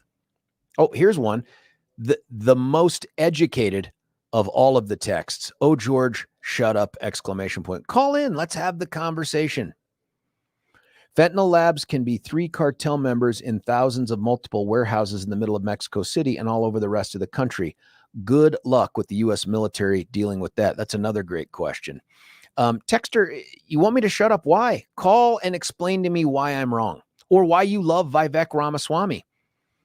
There is a lot of movement right now, and not just with him. I don't want to make it just about him, but he's the one that's got the quotes that we can put up there. He's the one that's got the clips that are pushing hard for this idea that we can use military might to stop the drug trade from Mexico. I don't know. If Mexico invited us in and said, hey, we wanted to do some joint operations or something like that, but this language sounds remarkably like someone, and I cannot remember who this was, but somebody, when they ran for president, said, I'm going to make Mexico build a wall. Do you remember that? Doesn't this sound a little bit like that? And then I'm going to pick up the phone and I'm going to have a phone call with Claudia Sheinbaum or whoever it is that wins the next Mexican presidential election. I'm grateful that AMLO is going to be out. Mexico has an election in 2024. Whether it's Sheinbaum or somebody else who wins that election, I'm going to reset the relationship and say, listen up. For a tiny fraction, and it will be a tiny fraction, of what we have already spent in Ukraine, we can help you, Mexico, regain your sovereignty from the Mexican drug cartels who are spilling over into our own homeland here. But if you don't do it, then we will come in and get the job done ourselves. Because the fact of the matter is, it's like if you have a neighbor who has a dog that comes over to your yard and keeps biting your family members repeatedly. If they keep repeatedly doing that, at some point you can take a shotgun and shoot that dog. That's legitimate, legal, morally, ethically justified. Not in their and I yard, think the same buddy. thing applies to a country to our south that has lost its sovereignty to the Mexican drug cartels. And we're going to have to defend ourselves if necessary.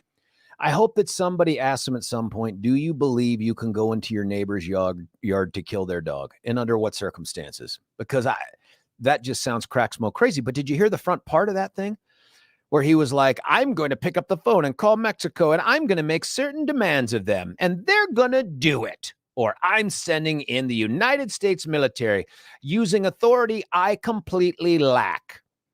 You know, keep in mind, President of the United States is commander in chief of the military. What authority does he think the president has under Article 2, the War Powers Act, fill in the blank, to use force in Mexico, to send the military into Mexico? Even in the Middle East, we had the authorization for the use of force by Congress. What is the authority by which he can send the military into Mexico? He can't declare war. He cannot declare something that has been ongoing for decades to be a matter of some imminence, that it's an emergency, that like our sovereignty is at risk any more today or tomorrow than it was last week or last year. What concerns me here is this guy is taking a page out of the book of some politicians where it's like, I'm just going to say I'm going to do it. And my God, he might. You know who else does that? How about Biden?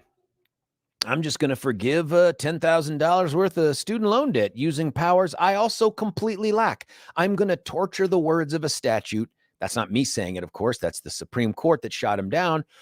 I'm going to torture the words of a statute that was meant to provide relief to military members during certain, and I'm going to forgive $10,000, or maybe it was $20,000 worth of debt for every person. This wanton use of governmental authority that does not exist should concern everybody. And what Vivek is demonstrating here is it's not owned. That issue isn't owned by the Dems. Republicans do it too. And maybe this is a follow on from my little rant yesterday about conservatism, but where are the conservatives to stand up and push back? And instead of cheering him on with, yes, we're going to use force. Americans throw punches. That's what we do. We demand we get our way. And if we do, where is that? No, this is a guy, by the way, who doesn't want us in Ukraine. This is a guy who doesn't want us helping out Israel, but he's going to go into Mexico. He wants to give Taiwan to China, but not until 2028. Not until he's going to fight like hell to keep China out of Taiwan until 2028. He's a big fan of promoting this. Hey, it is the policy of America for a one China policy. That is wholly irrelevant when you also consider that it's our position that Taiwan gets self-determination. That's also part of it. He just never talks about that part of it. Here's a text, George. We have Delta guys in Mexico and South America. I know this firsthand. It wouldn't shock me if we do. I'm not sure that's what he's talking about. I think he's talking about blowing that up to something bigger. I'm not sure, by the way, if we have Delta guys in Mexico without Mexico's permission. Do you know what I'm saying? Like, it is one thing to do a joint operation at the request of a country. It is another thing for us to surreptitiously plant military members in another country. In fact, a lot of folks would think that was an act of war. We would, right? Like if we found Chinese special forces operating inside the borders of the country, let me qualify that. If we had a different president in the White House and we got Chinese special forces members operating within the country, this is a White House, by the way, that did nothing about the Chinese balloons that were floating over. So I don't know. I just think it matters if they're invited in or not. Here's Joan. What authority by which Biden can send billions to Ukraine? Congressional authority? Budget? Money that he's authorized to have discretionary use over, things like that. Is that what you're talking about, Joan? Because he doesn't just have a big bank account that he can just reach into and grab money to use however he wants. It has to be through some authorization by Congress, either previously or concurrent with it. Having said that, I have yet to see Congress try to take him to court over you don't have the authority to do this. What Vivek is demonstrating is that going to Yale Law doesn't teach you about the Constitution. Yeah, that I could draw that conclusion, but I think he's smarter than that. I mean, he is a really smart guy, right? But why is he saying it? And why do we tolerate it? Why do we cheer it on? Is it because I think we're now at a place and we've now adopted the mantra and policies of the left? Remember, the left was all about something bad is happening and government must do something. Government must do anything. That's how we got the gun bills we got out of the Gold Dome this last legislative session, the ones that will have zero impact on juvenile crime, on homicides, none of it. But it was that sense of, oh my God, there's gun violence everywhere. That broadly defined term. There's gun violence everywhere. We must do something. And conservatives say, wait, what you're doing is unconstitutional. We have a Second Amendment. Think again, try something else, do something different. This won't be proven to work. And now all of a sudden on the right, we've got politician after politician doing the same thing. We've got to do something. Let's secede. That's MTG. Let's secede from America. You got Vivek and others suggesting, let's invade Mexico. Where are the conservatives to stand up and say, you are a crackpot? What you're suggesting is much closer to despotism than it is to the Constitution, which is true. 303-696-1971. Have the courage to give a call. Here's some more text. Trump was actively building a wall. Why do you constantly say he wasn't? Why don't you talk about the current administration cutting sections out of the wall that was built for Antelope? They are also selling off the material that was intended to complete the wall for pennies on the dollar. What possible relevance can any of that have to the campaign promise that Trump failed to deliver on, which is, I will build the wall and Mexico will pay for it? That was a promise. It did not happen. Now, you can come up with a million excuses why he wasn't able to pull that off, but that was a promise that did not happen. Is Vivek going down the same road? I'm going to call up the new president of Mexico and demand they bend to our will, or we're going to send the special forces in and shoot the dog on their property. Well, why does it matter that Biden is screwing up immigration and that he has a porous border? That's a different issue. And I agree with you on those things. But what does that have to do with making these ridiculous extra constitutional promises of action and results that you cannot lawfully deliver on or practically deliver on? Here's one: 1914 General Pershing, punitive action, invades Mexico in search of Pancho Villa. I'd have to look more into that. George, I just don't know the answer. It's hard for me to respond to what Pershing did in 1914 because you have me on the facts. I just don't know it. George, if the cartels start shooting at our border agents or invading or trespassing our country, doesn't the USA have a right to attack these cartels with congressional approval? I think that we can return fire from whatever source it comes from to shoot at our people and our border agents. So just the fact that they're in Mexico shooting at our guys and gals, do I think we can return fire and end that threat? 100%. I think we do. I think we absolutely can. But can we invade another country with congressional approval? First, we'd have to have congressional approval. But two, I don't know that makes any international lawful sense. How do we, where does it end then? Like China. Why aren't we turning our guns on China? Why doesn't Vivek get some cojones and stand up and say, I'm going to call Xi Jinping and say, if you keep sending fentanyl, raw, pure fentanyl over to Mexico, where you know it's being trucked up to here, we're going to send special forces into your labs in China. Why don't we do that? I think you know why we don't do that. Because China wouldn't take that. And what we're counting on is Mexico is not in a position or an ability to resist us.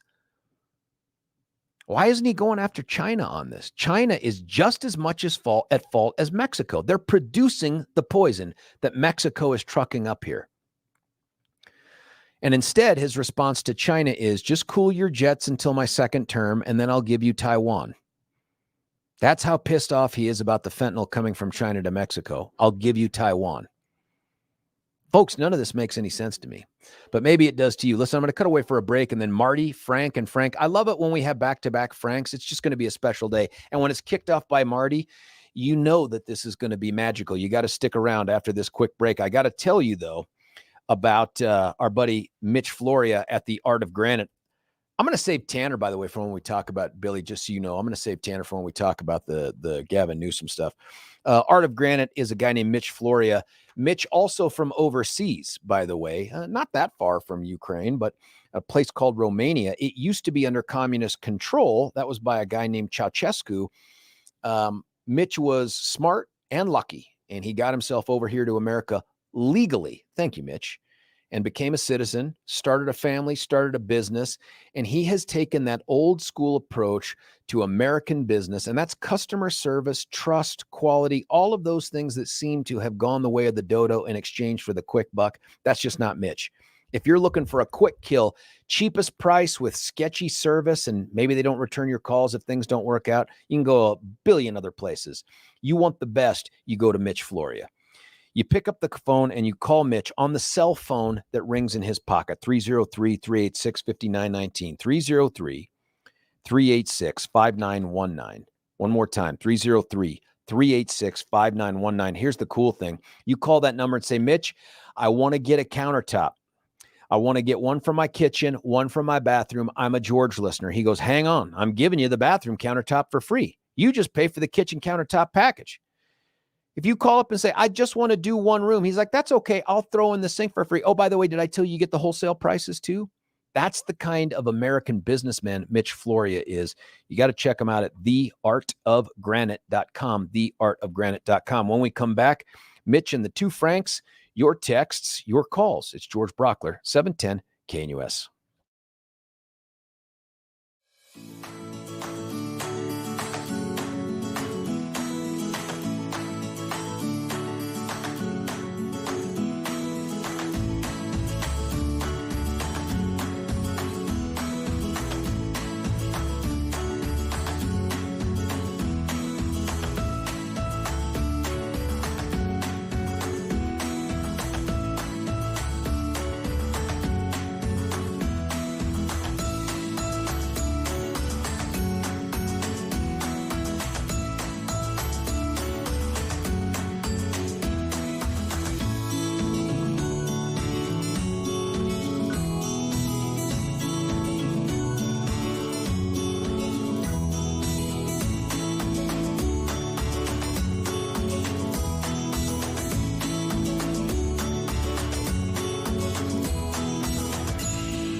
But if you don't do it, then we will come in and get the job done ourselves. Because the fact of the matter is, it's like if you have a neighbor who has a dog that comes over to your yard and keeps biting your family members repeatedly. If they keep repeatedly doing that, at some point you can take a shotgun and shoot that dog. That's legitimate, legal, morally, ethically justified. Billy Blaze Ramaswamy coming at you. He's going to be on the big stage tonight for that Fox News second debate with a bunch of people who are largely irrelevant to the discussion of who's going to be president of the United States, not unless something changes. I mean, it looks like it is going to be DJT and either Joe Biden or, I don't know, fill in the blank. I'm not really sure.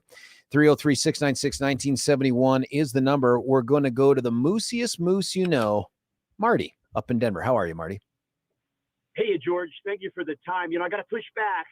Do it, yeah. I think when conservatives start to defend this operation in Ukraine, you begin to lose all those that are America first. And so, for example, if you could peek into the future, George, and apply the same price tag and duration that we spent in Iraq and Afghanistan to Ukraine, would you do it? Would you do 20 years and $2 trillion, George, for Ukraine? Would you do it? No, one thing I wouldn't do is I wouldn't invest the American blood in Ukraine for sure. But as long as they're willing to continue to fight, and the only thing we're required to do is to provide them some armaments, some weapons, and some training, yeah, you can get me signed on to that for a while, especially if it keeps at bay the mischief makers and American haters, Russia and Putin. Absolutely.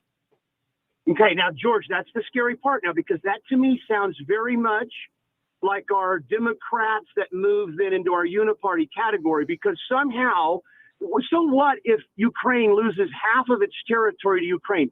What happens? What does that do to you and I? How does it get homelessness solved, drugs off the street, and kids' education to be, brought back to sanity? How does that then transform to that for the American people? That's the concern.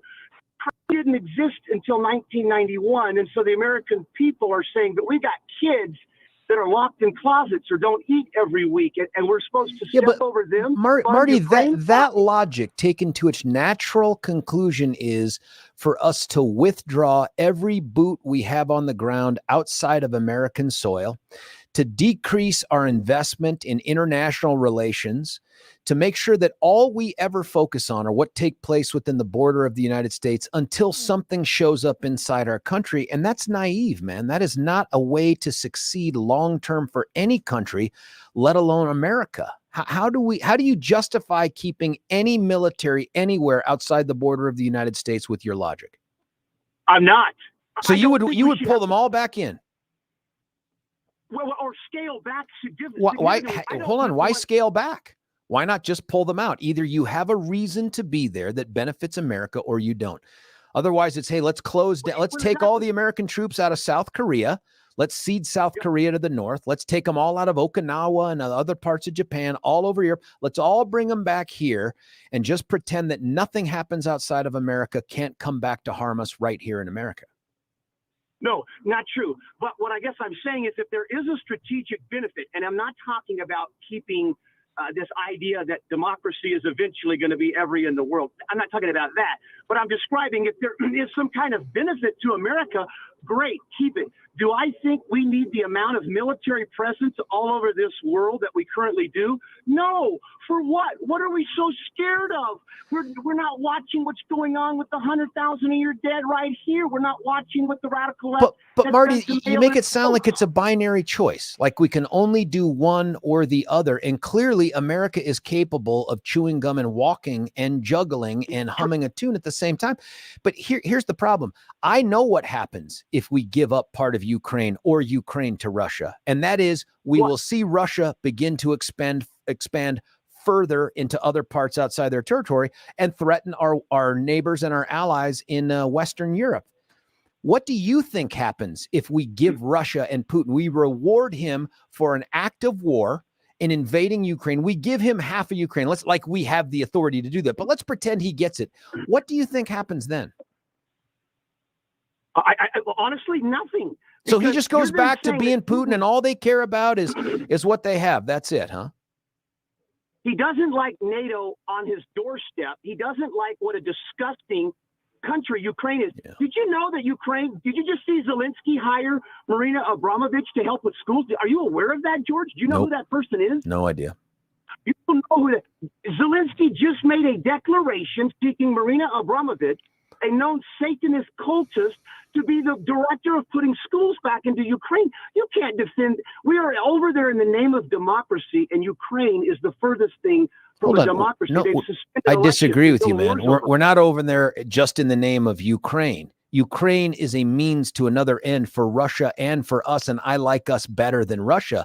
And that is our neighbors, our NATO allies will feel increased pressure and threats from a Russia that has shown no interest in abiding by international rules or norms or prior treaties. Why do you think Putin would stop at half of Ukraine? Because you believe him when he says it? No, because the next thing, first of all, that's NATO's backyard. They live there. We don't.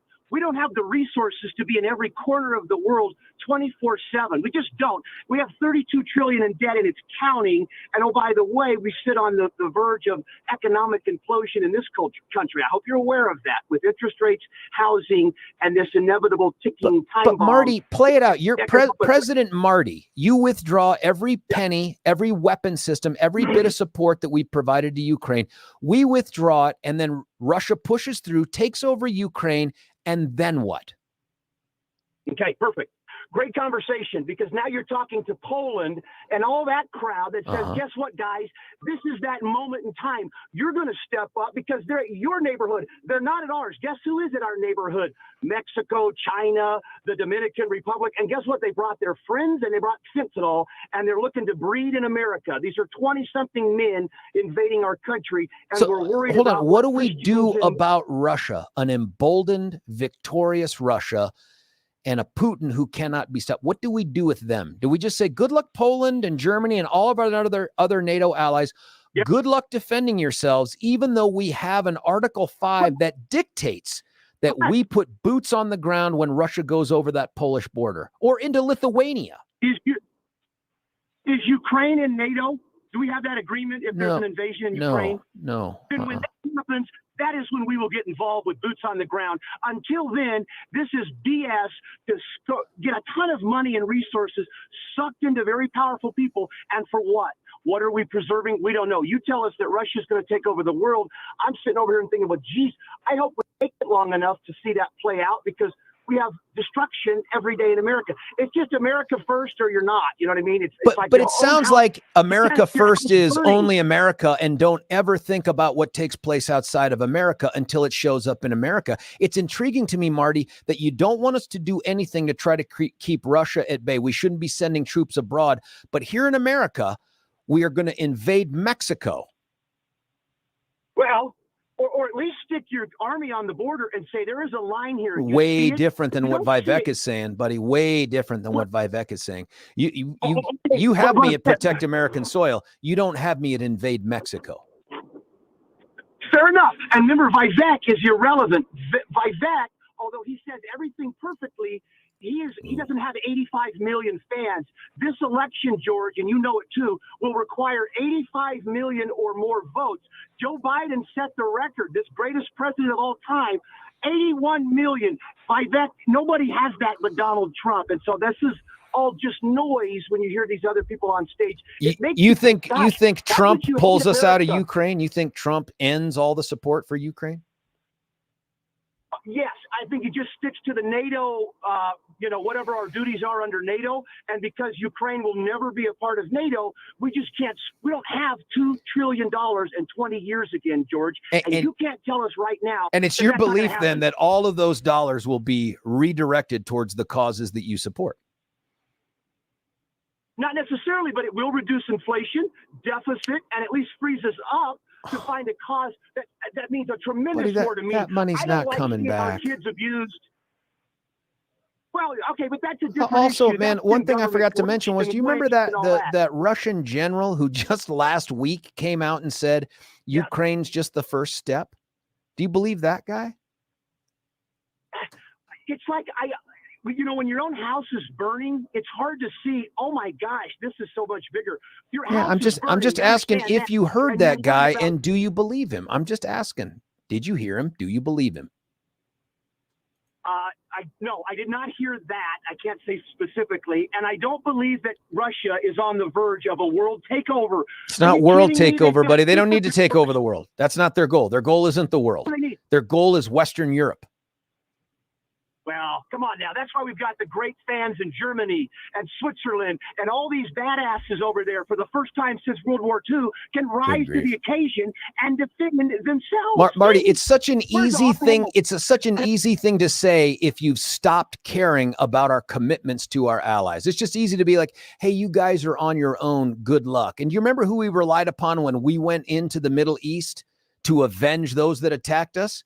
It was places like Germany, Poland, England, France, Spain. Marty, I got to go, man. I appreciate the call. Marty's line is open, 303-696-1971. We done run out of time for this segment. I want to come back, though, and continue the conversation. It's George Brauchler on The George Show, 710 KNUS.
George Brauchler back with you here, 710 KNUS. Good Lordy, I'm going to try to do this. Frank from Evergreen, you're on 710. Frank, I got about a minute and a half, and you can have it all.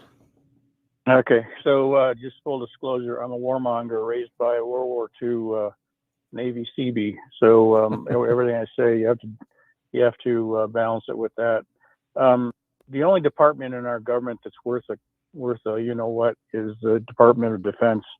The reason why we are deployed around the world is because, think about it, it's about logistics. The you know, when we went after Afghanistan after 9/11, those B-52s came out of Diego San. I'm sorry, what's the name of the island there, George? Where? Which one? Diego Sargi.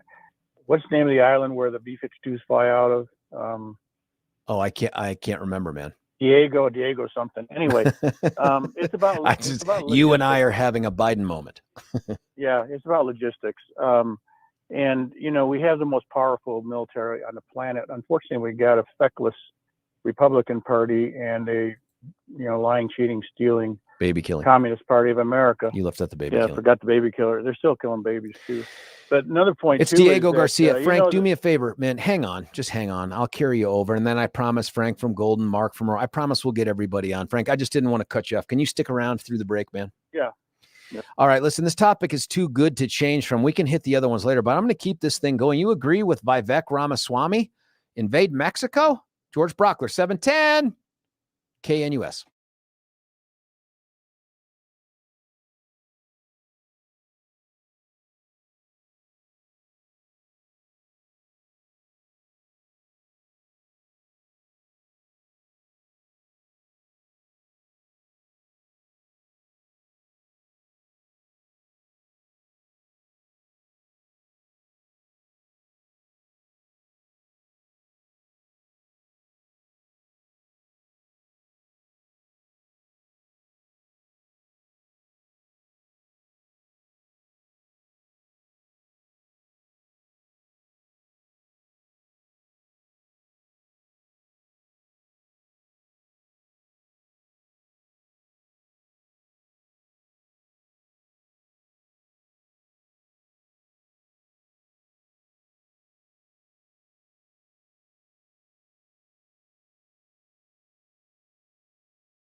George Brauchler back with you here, 710 KNUS. Here's the topic that we were addressing.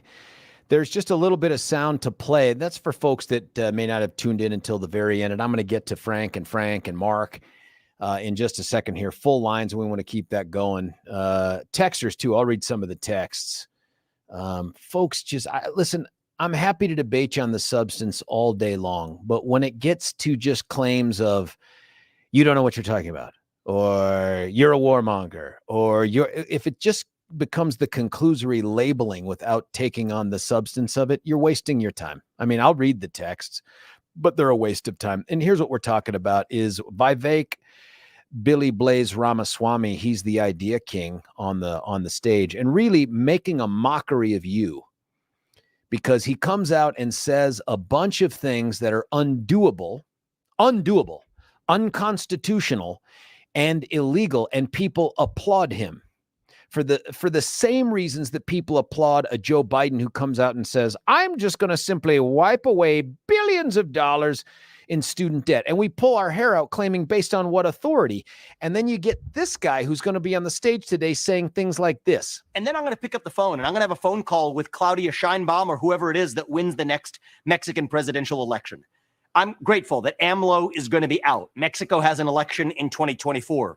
Whether it's Sheinbaum or somebody else who wins that election, I'm going to reset the relationship and say, listen up, for a tiny fraction, and it will be a tiny fraction of what we have already spent in Ukraine, we can help you, Mexico, regain your sovereignty from the Mexican drug cartels who are spilling over into our own homeland here. But if you don't do it, then we will come in and get the job done ourselves. Because the fact of the matter is, it's like if you have a neighbor who has a dog that comes over to your yard and keeps biting your family members repeatedly. If they keep repeatedly doing that, at some point you can take a shotgun and shoot that dog. That's legitimate, legal, morally, ethically justified. And I think the same thing applies to a country to our south that has lost its sovereignty to the Mexican drug cartels. And we're going to have to defend ourselves if necessary. Mm-hmm. Yeah, I'm not sure which law he's talking about there. Mr. went to an Ivy League law school on George Soros's money. I just don't know which law he's talking about, but I want you to put yourself not in Vivek's crazy town shoes, but in the shoes of the dog owner. If you owned a dog and your neighbor concluded, man, that dog is just mean to my kids and it keeps nipping at them and it keeps biting them, and that person came into your yard and shot to death your pet, your response wouldn't be, well, I had it coming. I couldn't take care of it. I'm so glad you did. You would shoot that dude in your yard. And you know who the DA would prosecute? I'm not sure. Because if somebody trespasses your property to kill your dog, well, I'm not sure the law supports it. I'm pretty sure a jury ain't going to find that guy guilty of much. But this is the crack smoke crazy universe in which we live now, where the double standards that we set are, we're going to decry spending money and armament in Ukraine to push back against the invasion of an enemy. And you can call it a near peer competitor, but an enemy of ours, Putin. But then we're going to turn around and say, but let's use the military, boots on the ground, to invade Mexico, a sovereign allied country. And people just shrug and they clap and they go, thank you, Vivek. That's what we need, is we need action. I don't know what law allows him to do that. I don't know what part of the Constitution empowers him to take that kind of, that kind of military force and claim it to himself. This feels like a Tom Clancy novel called Clear and Present Danger. And then and I'll get to the calls, I promise. And then we get this. George, why don't we just take some drones over to Mexico where the drug labs are and take those out? Will you consider that an invasion? And then we sure know how that fentanyl is reaching Mexico. Let's take that out with drones. We don't know where all this stuff is at. Well, we know where all this stuff is at. If we can send a rocket to an asteroid and take some samples from there, we should know where all this stuff is happening. Listen, if we send drones into China to attack any facility, it is an act of war. It is no less an act of war to send drones into an ally's country to blow stuff up. And so I said, hey, are you okay with Canada sending drones into the U.S. for the same purpose? And they said, well, why would they send drones to take out our drug labs? No, it doesn't matter. Drug labs, any of the criminal elements that we export to Canada, and we do.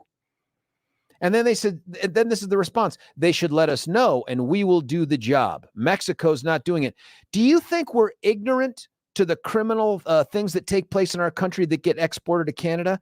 I'm sure we're fighting against them every single day, but not ending them. Should we just then say, Canada, you come and do it? We can't seem to stop it. And the response I get is the mic drop. You are out of touch. That's it. When you can't respond anymore, you simply run away from the conversation. I don't get it. There's another one here. How about this? When did Vivek use the words invade Mexico? Pardon me? How about in the clip where he talks about sending the military there in his subsequent statements to sending the military there? Or how about his analogy to shotgunning his neighbor's dog to death in his neighbor's yard? What did you hear? And then of course, the following text. George is now non-binary, super clever. And then you're an ass, Y-O-U-R, because why spell it correctly? He's talking about Ukraine. This is a response to Marty Moose. He's talking about Ukraine, and you are talking about the rest of the world. You sound like CNN. Get the job before Buck does. George loves war. What great substantive conversations to have. If you're going to text in that kind of stuff, do us the favor. Let us get the benefit of your wisdom on the phone. Call us at 303-696-1971. We're going to go right back to the phone lines as promised. Frank from Evergreen, you're on 710. Man, thanks for hanging on. And I'm sorry I didn't get you in a position to finish your thought in that last hour. You can reset if you want, man. I know you had a point you wanted to make. And by the way, several texters texted in Diego Garcia, which you and I had forgotten. All right. So, yeah, great conversation today. I loved your and Billy's argument this morning. You totally agreed, but you totally agreed, but you still argued. Anyway, yeah, anyway, that sounds right. Yeah, that's typical. Do you know who the president's men are? The president's who? The president's men. Do you know who they are? The president's men.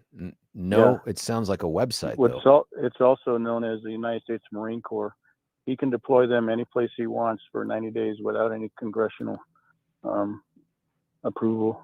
Just on a whim. And wake up. He's got a bug in his butt. He wakes up. Yep. Yeah, boom, done. You may be referring to the War Powers Act. I'm not sure, but that is not just, hey, the president wakes up and decides I'm a little pissed at Paris. Let's go put boots on the ground in Paris. Hey, it doesn't work like that. I'm down with that. Hey, but there's a couple texters that agree with you, by the way. Yeah, Vivek, by the way, it's hyperbole with him. You don't really need to go in there. Just seal the friggin' border. I agree. And keep them all in there. I agree. And then they can deal with it themselves. You know, I mean, now they got all these criminals with nothing to do. It's even less offensive to do what somebody said. Why don't we just post all the troops on the southern border? Now, practically speaking, I don't think we could do, but that's less offensive to the Constitution than the idea that we're going to send troops or drones or missiles or whatever. I don't think they realize how painful that is for the troops, you know, to be deployed away from home for a nonsensical thing like that is ridiculous. Seal the border because we can do that. Trump did it. We can do it. And when I say seal the border, it's also Trump agreed with Mexico. And by the way, Trump had an agreement with Mexico. I mean, by the way, as far as Ukraine goes, like I said, I'm a warmonger. And like I told you way back, George, what we should have done is had a demonstration by the United States Air Force when those tanks were lined up to come in, and it would have been all over then and there. And we would have spent 1% of what we spent now. I just think and it would not have started World War III. I don't know that it wouldn't have, man. We blew up the pipeline. That didn't start it. But it gives Putin permission. Their stuff doesn't work, George. But it gives Putin the permission to go to the world stage and say America is attacking Russia, and he wouldn't be wrong. Oh my God! Do you believe that? I do think that's exactly what he would do. But I think the broader point, and it's not a warmonger position, but Frank, hang on. I think the broader point is all of these people like Marty and the others, and the handful of texters that just apparently grammar and spelling is secondary to the hate. These are all folks that ought to step back and think, I'm in agreement with Vladimir Putin's position. That ought to give you pause. when you're on the That's same absurd. side as Vlad, it's time to rethink your position. Well, here's the thing, though. You know, he does have some decent arguments. Like, for instance, I think it was in the 50s is when, oh gosh, I can't remember the name of the island and all that stuff, was actually still part of Russia. Khrushchev gave that to Ukraine. You might be referring to Crimea. Crimea, right. Yeah. Khrushchev titled that to Ukraine in the 50s. And so that's one of the things. He's basing all this stuff on, you know, Catherine the Great and all this stuff. Hey, make whatever argument you want.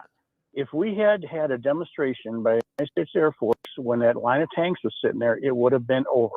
And by the way, if Trump was president, it would have never started because they wouldn't have had the money. They wouldn't have had the oil revenues. None of this stuff wouldn't have happened. And not only that, but Trump is not a warmonger. I'm more of a warmonger than he is. And, you know, so people just don't have any, people are zombies. And when I say people, I'm talking about people who vote for Democrats are zombies. Well, I think, and by the way, Frank, thank you for sticking around and making your point. I appreciate what you had to say. It's interesting that you and I are in agreement on the outcome, but for completely different reasons. But listen, I just think it is myopic, foolish, and an affront to history to believe that we can just live here within the borders of the United States in 2023, mind our own business until somebody comes a knocking at the door. It doesn't make any sense to me. Also, let me just read this text before I get to Frank. And other Frank's line is open at 303-696-1971. Here's one. I agree with Vivek. You are twisting what he said. He said, if a neighbor's dog repeatedly bites you or your family, you can shoot that dog. It's called self-defense. The Constitution provides citizens with a right to life and liberty. It does not, by the way. It doesn't say that. You're thinking of the Declaration of Independence. The Constitution provides citizens with a right to life and liberty. To this end, deadly force in self-defense is justified and legal. Here's the big problem with that. You can't defend yourself in your neighbor's house before they come over and threaten you. You see what I'm saying? That's revenge. Oh, my neighbor in the past has come over to my house and thrown a punch. I now arm myself, go over to his home and shoot and kill him. That's not self-defense. That's cold-blooded murder. Same thing with the dog, except it's not murder. We call it cruelty to animals. That dog bites you or your family. At that moment, or even in the moments just before, shoot and kill the dog. No problem. But that dog repeatedly bites your family, and now you go take your shotgun over the fence of your neighbor and shoot and kill the dog. That ain't self-defense. That is a crime. That's a crime. There is no such thing as self-defense baked within the Constitution that allows you to proactively and prophylactically go find those people that you think have harmed you in the past or might harm you in the future and take them out. That's just not how the law works. And we don't want it to. And to play off of Vivek's ridiculous analogy, Mexico may be your neighbor next door. But you got a neighbor across the street called the Pacific Ocean, and it's China. And China's the one giving the dogs to your neighbor that keep biting your kids. Where's the big bad talk about, hey, if China doesn't stop giving my neighbor dogs, I'm going to go across the street and shoot and kill China in self-defense? Where's that talk? The big difference? China going to shoot back. We ain't going to win in a face-to-face with China over something like the drugs. It isn't going to be like that. We just quickly go in, we eliminate China's fentanyl labs, and then we go back to business as usual. That's war, folks. That's why Vivek isn't saying that. He's also, by the way, I think a little scared of China. I think he's a little scared. And that's why he's promised them, don't do anything to Taiwan until my second term in 2028, and then you can have it. Where's the analogy played out? Why isn't he going across the street to shoot and kill China? Because they keep giving these Vivek biting dogs to his next door neighbor. This is crazy. Another text. Shoot Biden's dog. Well, I don't know. 303-696-1971. Alexa says China's making a lot of the fentanyl that comes into the U.S. through Mexico. If I were going to take down a country nowadays, I think creating an addicting drug and getting it distributed to the country I want to target would be more effective and less costly than a war. It also would not be seen as direct. I agree. Alexa, I agree. China is doing this on purpose to us So if Vivek's going to talk big and bad about going to a Mexico that we can easily overpower and say we're going to take out the fentanyl pushers there, why not extend that argument to China? And it's because China ain't Mexico, folks. China's not just, and by the way, someone will text in, stop doing the Biden whisper. Listen, I would breathe in the aroma of your hair if you were here in the studio with me. I just don't have the ability to do it. Frank from Golden, you're on 710. Frank, what do you think? Hey, George. So wait, you mean there's no such thing as preemptive self-defense? Oh my goodness. That's I want to believe that there is, but I think you and I know that I would likely be a victim of my neighbors. You know what I mean? They're like, he looks like he's up to no good. Better take him out now. Exactly. Hey, but since we're talking about all the binary choices, I guess this morning, here's the binary choice that I think Vivek's statement offers, is that you can elect to believe that Vivek somehow got through Yale Law School but failed high school civics, or you can take his statement as pandering to basically faux tough guys who also probably failed high school civics. But I don't know. I think it's that one. I think it's the pandering. Binary choice. Yeah, yes, I don't think he's stupid. Sure. I don't think he's stupid. I think he's saying things he thinks will get him the clicks and the likes and the dollars and advance his political career. So he's willing to say anything. I think the difference between the things he says and Trump says is Trump believes it. I don't think Vivek really believes it. I do think you're right about that. I think that's 100% correct. I think Vivek does not really believe it. It'll be interesting tonight. I mean, I'm not going to watch it. I've got other things I got to do tonight, but like sort my sock drawer. But the I think they're going to go after one of your the hold time indicators indicated that they were thinking that Haley was going to get attacked tonight, or at least be a target tonight. Nikki Haley being somebody who made some points the last time. And it'll be interesting because I do think that they will attack her by being not conservative enough, that there will be some sort of an abortion, acid test on her and things like that. It'll be interesting. I mean, I want to see that though. And not because I'm anti-Haley. I like Nikki Haley amongst some other candidates, but I want to see that happen because you and I deserve to see how she responds to those things. This is the reason why I want Trump on the stage too. I want to see him respond to the attacks, the legitimate attacks for things he's done or he said. I want to see those things. We saw how Vivek responded last time. I want to see how Nikki does it this time. Yeah, I agree with you on that. I wish Trump wouldn't be ducking these things because I think that he has to stand up for some of the statements he's made and some of the things he's said and done. It would just be a feeding frenzy on some of the indictment information. That would just be in a way. Before Sunday, I would have said this is like a Pop Warner football team for the other candidates demanding to play against the Broncos on a football field. But after Sunday, I'm like, actually, that might not be a bad matchup. I just would like, that's true, 70-20. Oh boy. But I just, I do think it's not fair to the electorate to have a primary candidate, and my primary candidate in both the real and figurative sense, duck the debates. It's just not right. I mean, I think that you don't get a chance to actually sort things, and that's not fair. I think too, and Frank, as always, I appreciate the call, my man. Frank's line is open at 303-696-1971. I think the other thing, Frank, and I bet you'd agree with this too, is that the situation it creates is once Biden becomes the nominee and Trump is the nominee, doesn't Biden now have even greater credibility to say, I don't need to debate Trump? The debates are irrelevant. The debates aren't meaningful. I don't have to debate this guy. I can campaign from the White House basement, much like I did the first time around.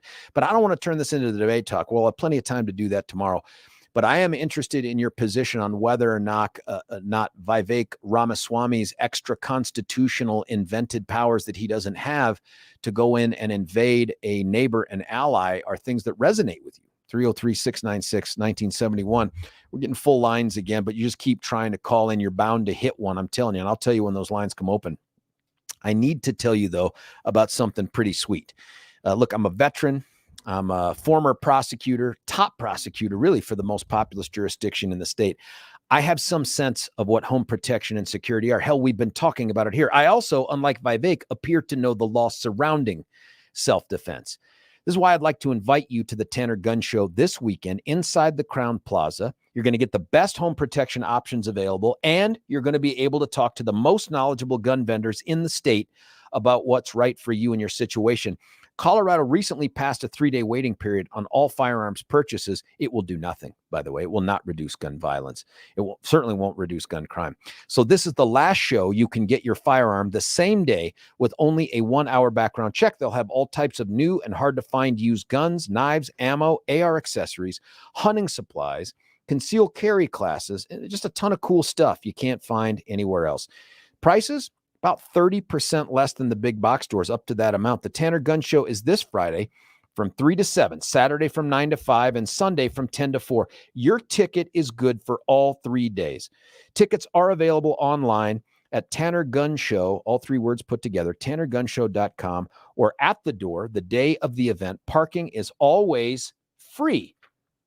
Hopefully we'll get a chance to see you there. One other thing to remember, and we'll talk about this tomorrow too, because this topic is just too red hot right now, and that is Gavin Newsom signing a new law into California that places a huge tax on all ammunition and guns. That's not just about how jacked up California is. You know that Colorado wants to be California when it grows up. I think this thing is going to come for us during this legislative session. Another reason to get out there and go to the Tanner Gun Show this weekend. Hey, when we come back, it's you, me, the full lines, Mark, Frank, Mike. I promise I'll get to you. It's George Brauchler, 710 KNUS. Why should you buy your next vehicle at Castle Rock Chrysler, Dodge, Jeep, and Ram? We make car shopping easy. We have a huge inventory of new and pre-owned vehicles. We can even custom order. We make it easy. Easy financing, friendly staff. And when it comes to quality service, our expert technicians keep your vehicle in top shape. Visit us today off of Highway 25 and Plum Creek, or shop online at castlerockcdjr.com. Castle Rock Chrysler, Dodge, Jeep, and Ram. Car shopping made easy. Why should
George Brauchler back with you here, 710 KNUS. We're going to go right to the phone lines, try to get them all in. Mark from Aurora, you're on 710. What do you think, Mark? Screener, there's a precept in international law, or there was in the early 80s, from a guy that was an attaché to Patton and served in the Joint Chiefs for Kennedy, taught a power politics class at University of Denver. It's called a delict. And so a delict. Spell that for me. DELICT, French word. Okay. Felony. There's subcategories. Basically, remember when we got hit in Syria? Yep. And there was a clock for 72 hours to Trump to do something? That was that precept. You have the right to respond in equal, not too much greater than what you were hit with. So we hit Hezbollah base about, 2 days later. And so that's what that precept is. That would be the precept of international, law that a response would be based on. And by the way, I'm not supporting Vivek, by the way. And I pointed out to friends of mine 2 months ago, this guy says some smart things and then says a couple really stupid things. Is your sense of it that he could find protection in that decision internationally? And I ask that knowing that nothing's changed. I mean, fentanyl is pouring across our border, killing Americans. That part is true. But how does that precept that you talked about apply in that situation? So we have human trafficking, human death, baby trafficking, in other words, drug smuggling, 100,000 deaths, 365 days year over year, 76,000 official deaths in Vietnam over 20 years. Yeah. So the magnitude, if I was advising and in that group, I'd say, look, go 1,000 feet over the line and say, look, nothing's coming across. And while we're there, we're not going into Mexico City, but while we're there, we're going to finish the wall. And oh, by the way, if you don't take care of, we've shown this display of our right in international law to defend and reestablish our border safely for our people, then we will kill systematically the cartel inside your borders for you. We would do what now? Say that last part again. We would kill the Look, they're a rogue government. Pat Buchanan addressed this. Pat Buchanan said the first thing he would have done as president is call Vicente Fox if he didn't get his country out of our country, and said when it goes dark at noon, that's the paratroopers. We're going to change the flag. So this is not think about that though, man. Think about what's being said there. And I like Pat Buchanan, but that's crazy talk, man. We're just going to take over a country.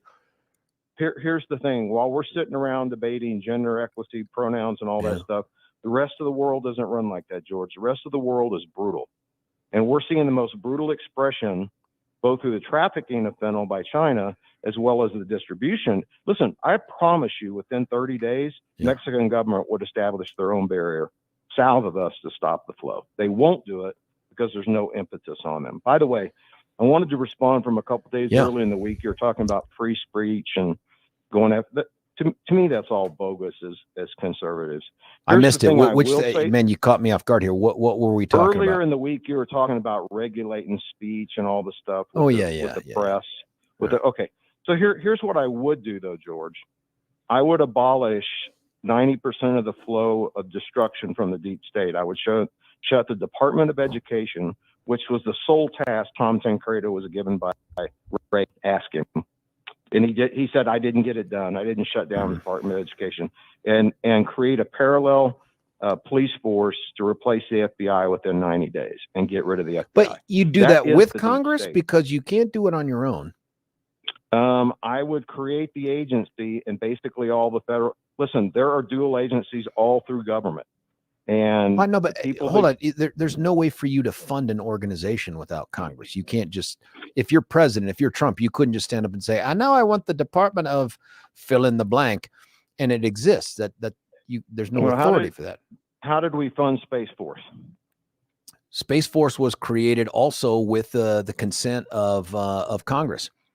Yeah. And do you think there's going to be a change we already have Congress. If you get the presidency, whoever it is, and Senate, then what happens?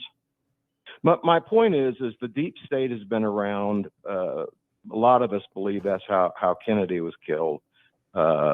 It's got to be changed. That will clean up the press.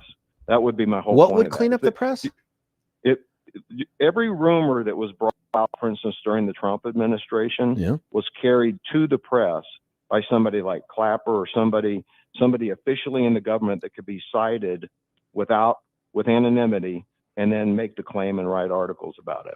And it happened with the head of Australia. Yeah, but that's a human being problem. So you can change organizations around. You're never going to get rid of whistleblowers or ne'er-do-wells. So what's the answer? Anybody that comes into that office that's conservative better address that, because that worked against a lot of what Trump tried to do during the 4 years, without question. Mark, I appreciate the call. And that delict thing, I'm interested in looking that up when I get a chance and what that means. I'm certain it wouldn't be applicable here to Vivek blowing stuff up and killing people in response to an ongoing fentanyl crisis that's really occasioned by the fact that we have a porous border. But I didn't get a chance to ask Mark this, but I'll ask other callers who are taking up this issue too.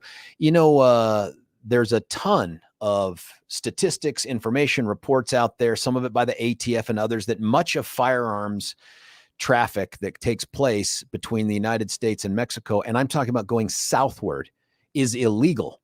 Like a ton of American guns are being produced up here and sent down to Mexico. Would you support Mexico sending up drones to blow up Ruger or Colt or Smith & Wesson or any of those things because we just can't seem to stop the flow of guns from north to south? Would you support that? I would not support that at all. I would treat that as an act of war. Why is it any different? I mean, and believe me, the choice isn't between do nothing or go blow stuff up in an ally and partner on the continent. It's let's secure the damn border. But all this talk of sending troops or missiles or drones or whatever into a foreign country to attack fentanyl that's coming from China, that's crazy talk. 303-696-1971 is the number. Here's something that's not crazy before I get to Frank and Mike, and I will get to you, is picking up the phone and calling Dan Caplis. You don't have to call the new president of Mexico to demand that they do this, that, and the other. If you're hurt by someone else's negligence, recklessness, or sometimes intentional conduct, doesn't matter if it's an individual, it's a company, it's a giant corporation, trucking, it doesn't matter. If you get hurt, your life has changed, you want a champion. There's a whole bunch of people out there that hold themselves out to be champions. Most of them cannot back up their talk with the walk. And that's what Dan Caplis and Babar Wahid have been doing for years. The records that they hold, and records, I don't even know if that's the right word, statistics, numbers. I mean, these guys went back to back to back to back to back. That's 5 in a row, multi-million-dollar verdicts on behalf of clients. They have the largest verdict against a trucking company ever in the state of Colorado, and they don't spend their money on buses and trains and all of the things that are designed to just generate volume. They're not about volume. They're about quality. You got a righteous case, you pick up the phone and you call 303-770-5551, 303-770-5551, or visit dancaplislaw.com, Caplis, Caplis law.com. If I do this right now, Frank and Mike, if I break away right now, I will come back and have both of you on. I'm afraid if I just take one of you, the other guy's going to get screwed out of some time. Stick around. We'll get to some of the texts as well. Last break, George Brauchler, 710 KNUS.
George Brauchler, 710 KNUS. It's a little bit of a pain in my hip and my knee. I think it goes away. I'm preparing for this marathon, but just in case, in my back pocket, I have the folks at QC Kinetix who use regenerative medicine to make things better by using you to cure you. In fact, even my own dad was like, well, I even checked him out as well. You should too. 303-900-8986, 303-900-8986. No cutting you open, no risk of infection, no pills, no long downtime, just regenerative medicine, the way it was intended to be here, border to border, coast to coast. They've been doing it. Check them out at qckinetics.com, qckinetics.com, or give them a call and ask them all the hard questions to that end. Frank, you're on 710 KNUS. What hard questions do you have, Frank? Hey, George, you get a lot done in a short time. And actually, listening to you, there's so many good and interesting ideas out there in so little time. You got to hear basically a presidential debate every day is what you well, I don't know. I get to control the mic, so that helps. No, but there's a lot of good ideas coming in, and I think that we need kind of like almost a civilian idea cooperative. The idea that I had was, what was that program Trump used to have, The Apprentice? Yeah.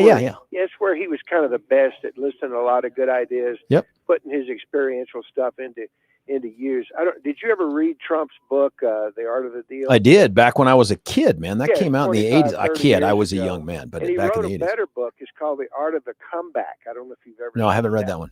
No, that was after some of his failures, and he was down pretty low, and he had to come back. But the guy never gave up. And I know you're not a super big Trump fan, but my idea, purpose of this call today was sort of on this Mexico deal. Instead of all the bad drugs coming across, the fentanyl and everything, I have a better idea.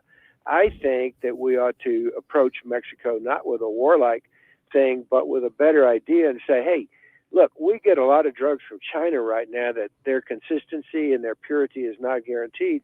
What if you guys exported the drug dealers or put them in jail or whatever you want to do with them and replace that with an industry of drug manufacture down there, but medicine-type drugs? To come across, be closer. You could supervise the quality. It would be a lot better. It'd be a win-win Trump type deal all the way around.